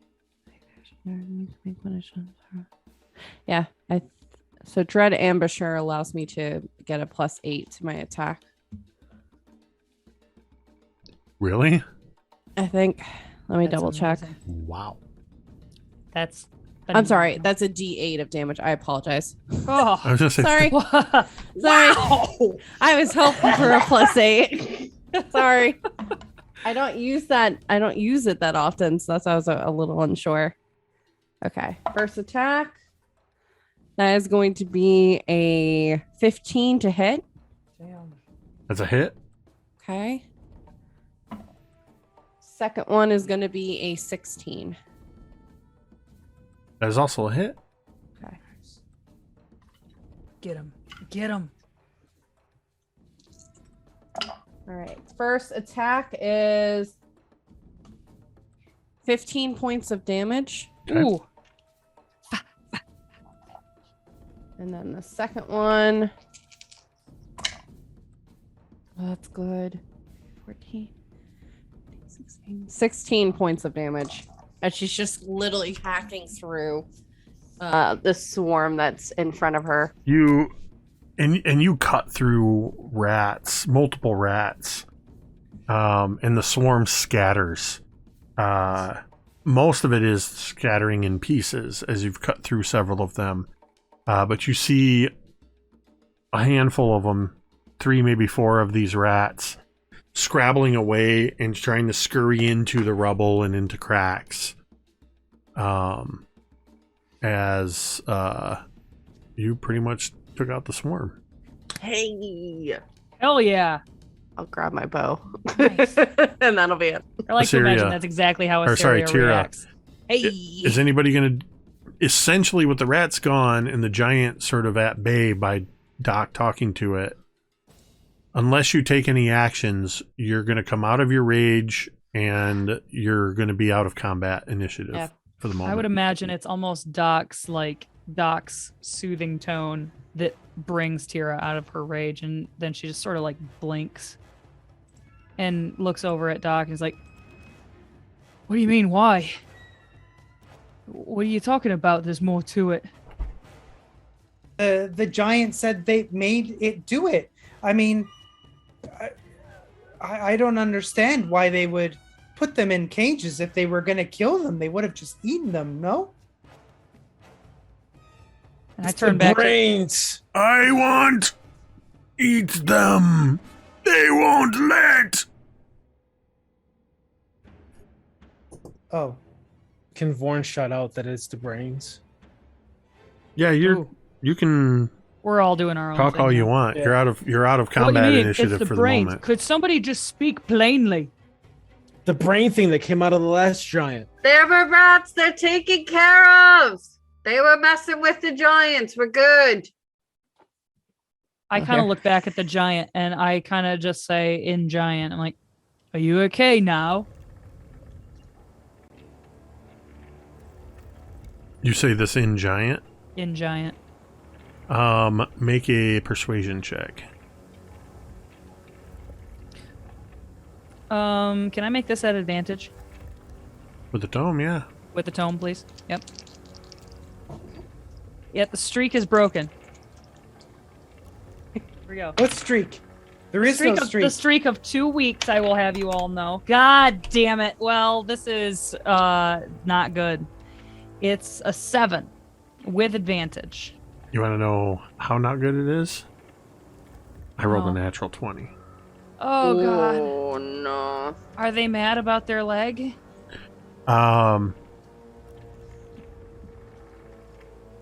The giant looks down at all of you, holding its head, and looks at you, Doc.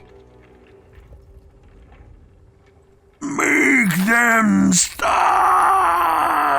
And with big, thick, blunt fingers, she's just digging into her scalp. Oh.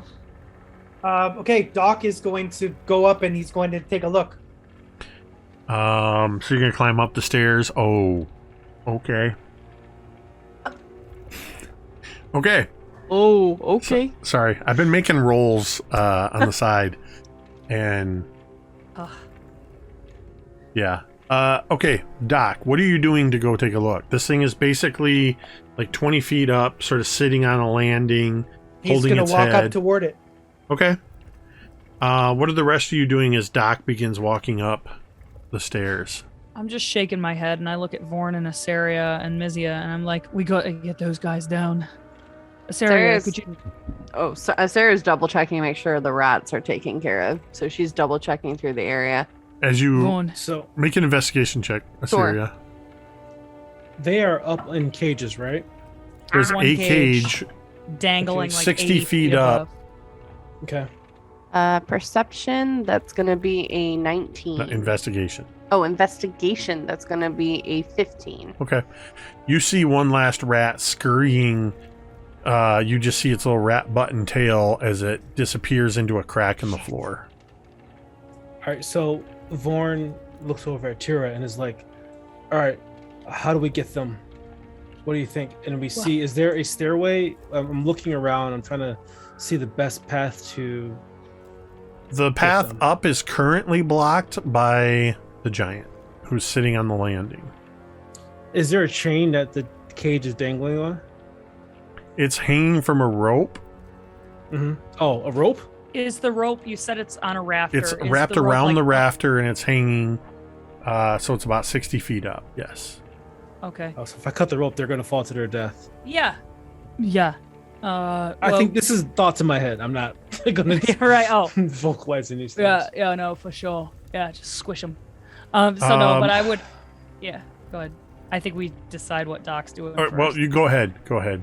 Mizya's got an idea, but The one thing I am looking at is the. So you said it's like a beam. Is the rope like tied to the beam, or is it like up and over So, and secured to something else? 20 feet up, giant, continues up Yeah. another 20 feet. There's a floor with a hole in the middle that the giant's feet was hanging down, and the grind wheel shaft of the Yes. thing comes through. You can't see past or up there enough to see where this thing is tied off. Up through the Okay. hole, you can see that this cage with these people in it is hanging above it, and you can see the rope, and it goes off to an angle, but you cannot see from Alright. here. Where it's So- okay. I think we gotta book it up that stairway to get to that rope. It's blocked. That giant's sitting there. And Doc is currently walking up to the giant. And Doc is talking to the giant, right? Yeah, I think we Doc is just gotta talking to the wait. giant. We roll up with Doc. Well, I'm gonna run up with Doc, and I'm gonna, as Doc is trying to talk to the giant, when that conversation takes place, I'm gonna try to secure that rope and grab it if I can. I'm with Warren. Okay. So Bear's just watching and still on edge, Doc, kind of watching Syria- everything happen. you Syria, reach shoot the the rope. giant, and Vorn and Teera kind of come up the stairs behind you as you reach the giant, who's just sitting there. Oh, wait. What do you do, So- Doc? He's going to examine the giant's head. What are they complaining about? Is there anything I can see? Can I make an investigation check? Absolutely. And- All right, As Doc is doing that, Doc can is I- going to pat himself on the chest, and he's going to say, "You can do it." Can I walk around the giant as the giant? You can't is get in past the giant. No. It is a Um, giant. It is literally 20. blocking the path up the stairs right now. 20 investigation. Okay. So you kind of get up near it, and it's hunched over, holding its head, and you see every time the giant, that she kind of howls in pain and grabs at her head, you see her skull swell and then recede. Okay. Do I have a sense of what is causing this problem?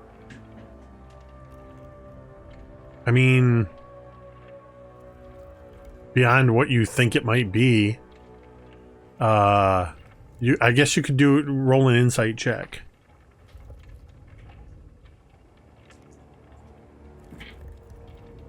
Uh, 13. I mean, less than a day ago, this morning, you saw a dead giant have a brain with legs crawl out of its skull. Right. So, But it seems like this giant still has some control of their it seems that faculties. way, yes. So can I assume then that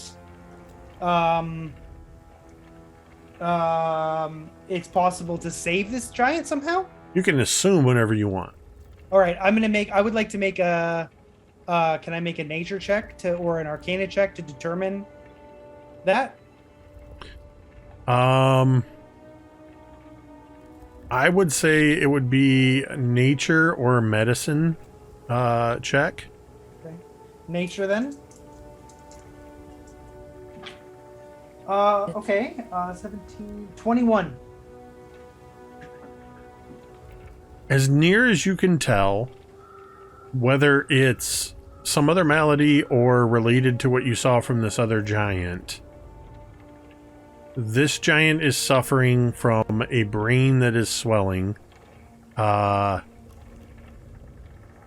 would say that you sort of know, in terms of humanoids, there are medical procedures that can be done to relieve swelling on the brain.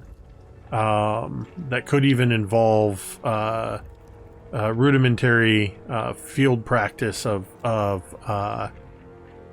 slicing into it to relieve the pressure.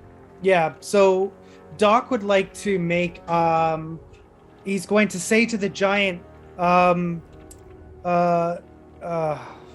going to try and make a persuasion check.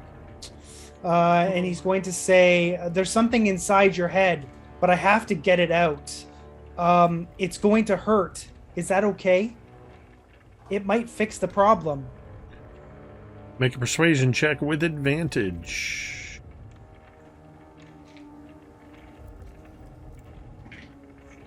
That is a 21.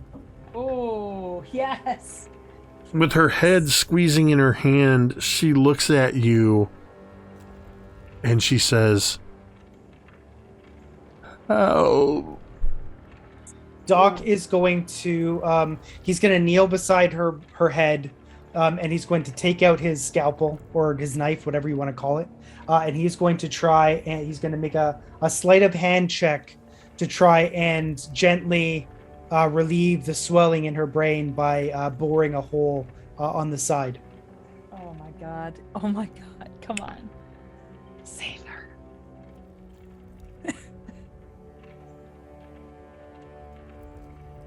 You can do it, Doc. I mean, make a case for sleight of hand over medicine. So Doc took sleight of hand because the idea was that he has medicine and sleight of hand both trained, but for sleight of hand, the idea was doing surgery would require manual dexterity.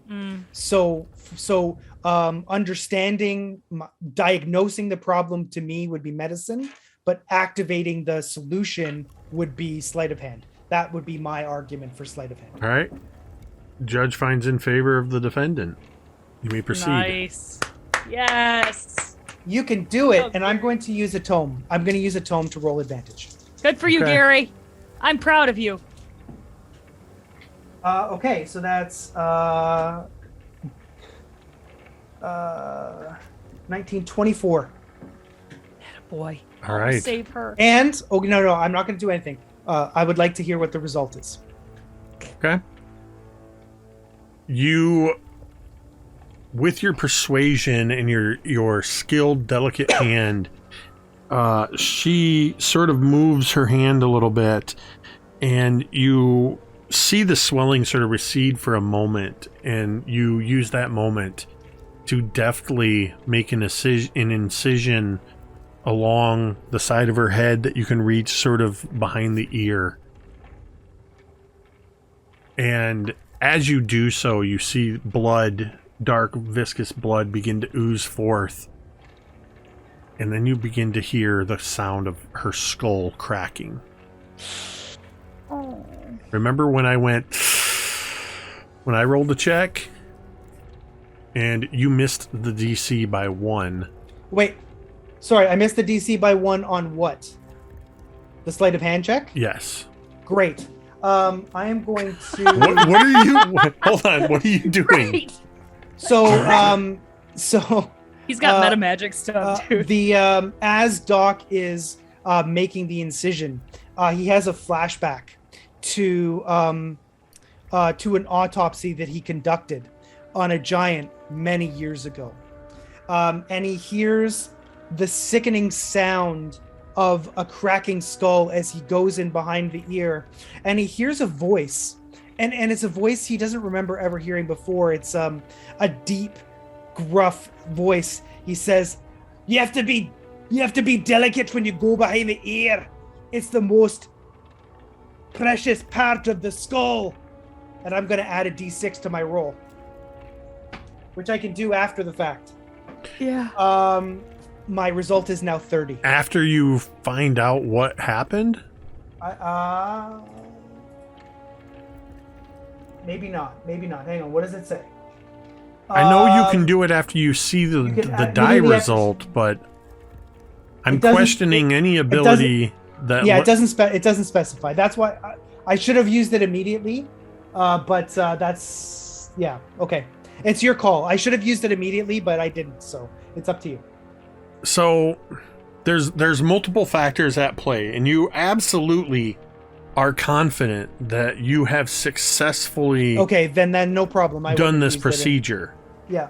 But you also realize as you hear the skull cracking, it is not the result of your surgical procedure. Okay. It is you I would say that you know that had you not attempted this incision, this would have happened anyway. Okay. Okay. Well, that's all right. As the skull continues to crack, and then you just hear her go, and the top of her head explodes as something bursts out of the top of her head and lands on the stairs up above where her body is, and her body slumps down and falls against the shaft of the windmill. As on the landing now is one of these brain creatures, but it is much larger than the one that you saw Mizya! at Candlekeep. So I've held my turn from the last turn He did. long ago. We're out of initiative. We were though. out of Well, initiative. It gets You were canceled, paused in kinda. the initiative order. Let Yeah. me see where we were. So it would actually be Teera's turn in the order. What? Okay. Hold up. Hold up.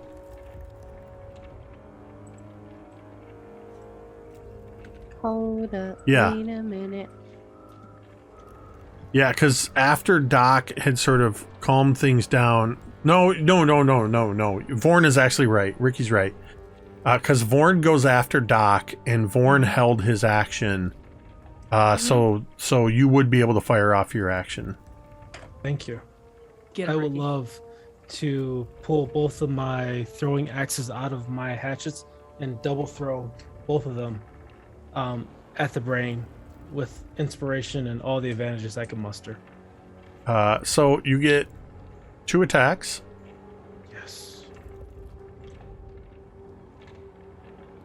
And for advantage, you would have to spend tomes. Okay.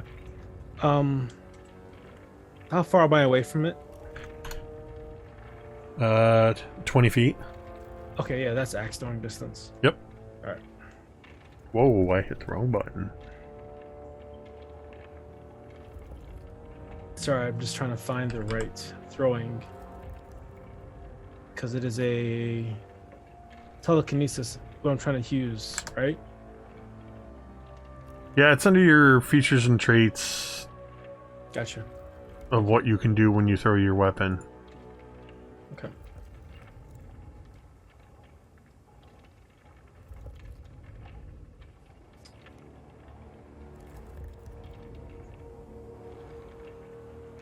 Alright. Yeah, it would be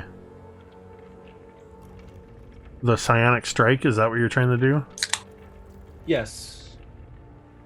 Yeah, you can just do that Okay. as part of your attack action.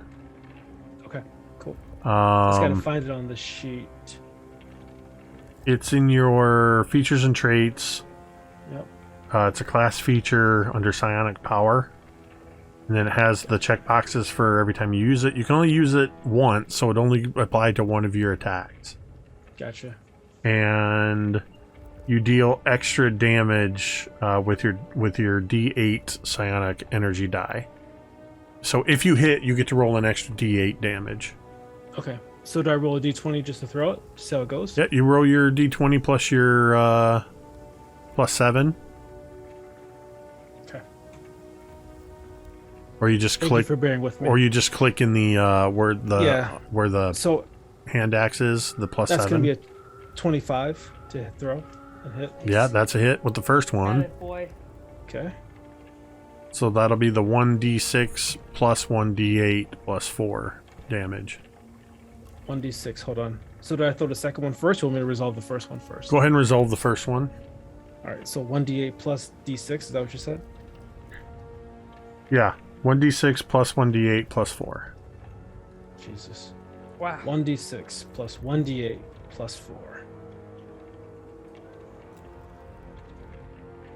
Okay, 1d6. 1d8. I know why that's not showing. Yeah, I'll just. Here. So this is the d6. There it is. D6 is a 5. D8 is a 3. And then plus 4, you say? Yep, so 12 total points. Go ahead and roll your second attack. Wow, Get it, who would have thought Ricky. we needed a story problem tonight? Sorry. Get it, everybody. Ricky! All right. Well, it's So less that's gonna- complicated if you just click your buttons too. Yeah. The one Yeah. that says You know plus what? 7 to hit, You know and then your what? damage button. It's Math fine. doesn't have to be hard. We're I don't gonna know make why it hard. people like Cari make it hard. Hey, Yeah. I'm just them's fighting kidding. words. It's All right, the so here- rudeness for me. So here's the d20 to hit, right? Here's the d20 to hit, right? Yep. Front and second dice. Yep. All right. So that's that guy. And that's gonna be a 5. Is there any bonuses in that? No. What a psionic bonus? Nope, Okay. because that applies to your Nope. damage. So the second one Okay. is going to miss. Just whiffs. Okay. All right. And then So go ahead. yeah, that triggered your held action. As that sort of the thing lands and you just Vorn's axes fly. One of them strikes true, and the other one sort of flies wide, missing the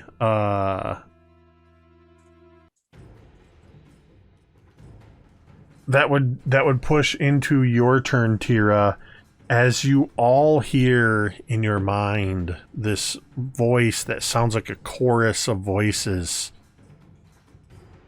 No need to kill, don't kill, no need to hurt. We can be a family. Oh hell no. Nope. A collective? Nope. No. I love that the idea that wherever we are in this windmill, you just hear a bunch of like, nope, nope, nope.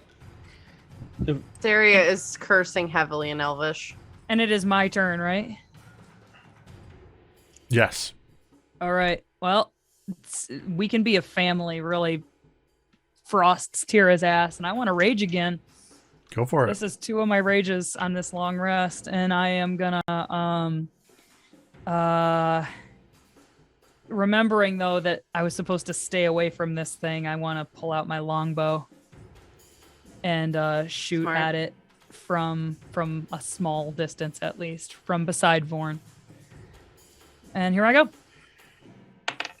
That's a 16 to hit it. That is going to hit it. Nice. And I will take my second. That's a 17 to hit. Whew. Boy, like cutting it close there. Okay. That is 9 points of damage on the first arrow. Okay. And 9 again on the second. Nice. Thunk, thunk. And I imagine the sound even of Teera's arrows seem to strike like boom, boom, more than Assyria's, which like are much more like bah, bah, bah, bah. There's like they're quicker, but they're quieter. And as your arrows hit Teera, and they just sort of thunk, thunk, and much like where Vorn's axe is sticking in this brain with legs, you see the axe sort of go pushed partway out, and your arrows sort of go, and they don't seem to do as much damage as you had hoped. Jeez. Mizya! And that's like the end of my turn. Mizya just says, I warned you. And what level? I don't need your sass, absent Dwight.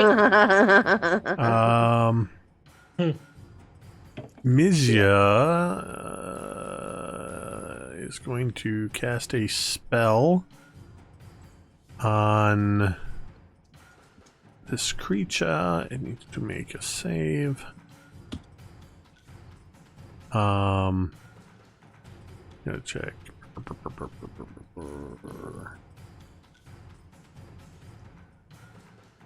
Ooh, it saves versus Mizya's effect.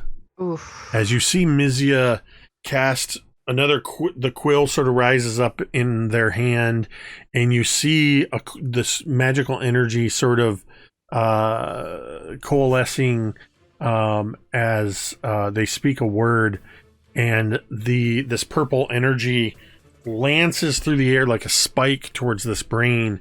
And as soon as it gets to it, it just sort of, you see almost like it hits a barrier. It just, and the arcane energy just dissipates around it. Uh-oh. Shit. It is now its turn. Oh, goody. And Good. it is going to target Vorn. Yes. Oh no! Vorn No! likes to target Vorn. him. Feels special. You hear in your mind, all of you hear this in your minds. We can be a family. We can all live together in harmony, like your girlfriend and your mother and your sister. Oh, be. I need a No. intelligence saving throw. We all hear that? Yeah, You we all hear it, all but hear it. Vorn is the only one But- that needs to make an intelligence Huh? saving throw. Oh no. I'm going to use a tome. Can I use inspiration for? I have inspiration that's just sitting there. Can I use that at all? Yeah. Yes. Yeah, that'll give you advantage. All right. Say. So we're going to use that inspiration. I was gonna say, y'all, we're burning through tomes, so just be Yeah. mindful, please. Burn them down. All right. They're there for, man. All right. So I got a 16. Okay. And you feel this as this telepathic link is happening, you can almost visualize this psychic energy moving through the air in trying to connect with your mind. Yes. But your mind is this maelstrom of memories, Yeah. and it sort of deflects this whatever this psychic attack Yeah. was away from it. Nice. My eyes flash purple and they kind of glow with that energy, and I say through my gritty teeth, "I know who my family are," and I grip my axe. Doc, it's your turn. This thing's about How- 10 feet away from you. And it's sort of up on the landing. It's above the landing. It's a little ways up the stairs. Okay. You seem like a smart one. You can help us lead. Like a father. Got him. Doc.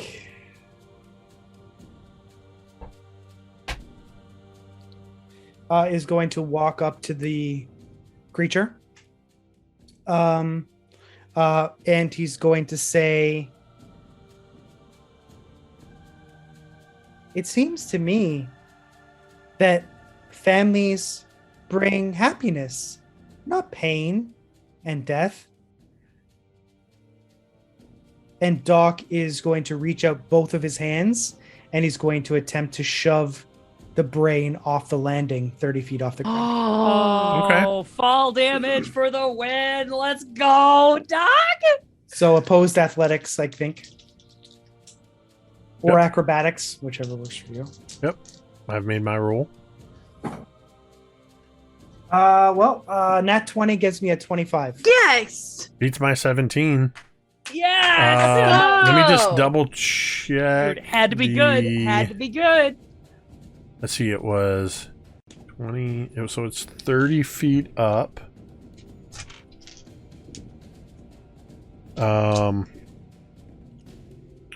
Why don't you go ahead and roll that, Doc? Roll 3d6. Nice. Nice job. Way to be. This is Low your key. doing. 15. That's it.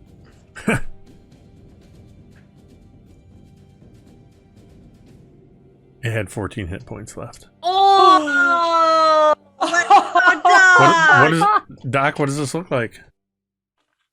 The legs sort of skitter off the edge as Doc gives it a hard shove, his chest rippling below his coat, and it's flailing in the air as it falls to the ground. And then for a moment, it resists the ground before it pops like an overfilled balloon. Oh, yes. Yeah, and as it's falling, you see these clawed feet sort of scrabbling. We could have been a new colony. And all of you are hit with this rush of just visions and thoughts and fragments of memories and things that make no sense as the psychic blast just sort of emanates around. It doesn't do any damage to you, but you're just hit with this. Sorry, you were saying something, Gary?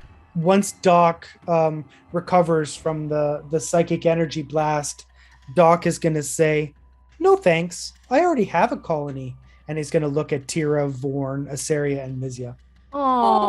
Oh.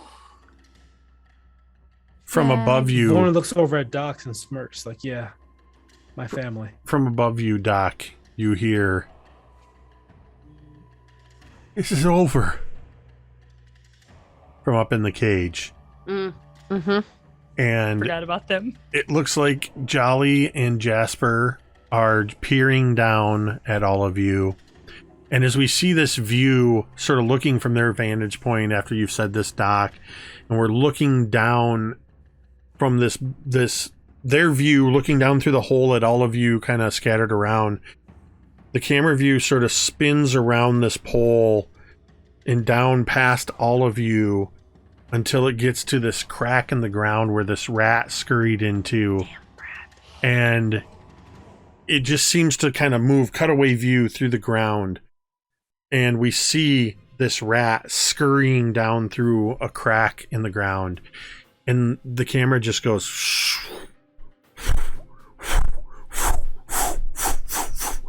just going down hundreds and hundreds of feet, and then it just goes and it's in this illuminated sort of violet hued bioluminescent glowing chamber where there's a this pool of what looks like water, but it's much more viscous.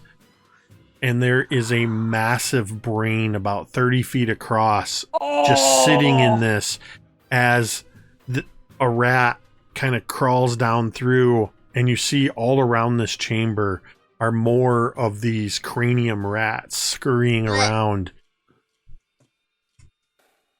And that's where we're going to end tonight's session. Oh my God. Talk about a denouement. Next time I need to describe what that is, Yep. that is what I'm going to describe. That's amazing. Wow. Well, you Wow. have successfully Wow. dealt with the situation at hand. It could have gone much worse for Vorn in particular, but you succeeded. Yeah. I didn't get to do Except for the trauma. I didn't get to do the one thing I kind of wanted to happen, depending on how things went with all your stealth and everything. I so wanted the giant to be able to get outside, rip one of the windmill's blades off, and use it as a greatsword. I have that written in my notes, so I'm like, oh, I can totally see this. But no, You know that was what? awesome. That was well Opportunities handled, missed. well done. And Wow. Maybe I should make the plans from now on. Says Doc in the post-credit scene. so yeah, that is Wow, guys. that is the session. And sorry, RQ Stefan, Splorch has been temporarily sidelined to make room for other emotes. Splorch may come back in another time. Mm-hmm. But yeah, I'm gonna go ahead and get us out of here pretty quick because we did run a little bit longer than usual tonight. So good though. Very good. But So good. be sure to tune in on Thursday for Dawnbringers. Tomorrow night over on Talon and Claw at 8:30 is what's it called again? Dreadful Tales. Dreadful Tales. That's what I was gonna call it, and it didn't feel right. Dreadful Tales is going on over there. Dawnbringers on Thursday. We've got some a week from Wednesday. We've got some Mythos Tales and all kinds of great stuff going on here on MTD and some of our other friendly channels. I'm going to go ahead and fire up this raid. We're going to raid Happy Capster, who appears to be playing Valheim. Yeah, doing some co-op Valheim. Yeah, I think there's beta testing some new updates. I don't know if that's what Happy Capture's doing, but yeah, thank you everybody who tuned in tonight. Thank you for all the support in chat, and anybody that supported with bits and subs and all that stuff. We greatly appreciate it. If you are one of those people that likes to hang out in chat and lurk quietly in the background and not participate in chat, that is okay, and we appreciate you. Thank you so much. We hope you are enjoying the show as well. And of course, as always, a huge thank you to these amazing players, Gary, Jordan, Cari, Ricky, and even though he's not here, Dwight, without whom it would just be me talking to myself for a couple of hours. With that, we are going to end this stream the same way we end every stream, and you can say it with me if you want. Metadata.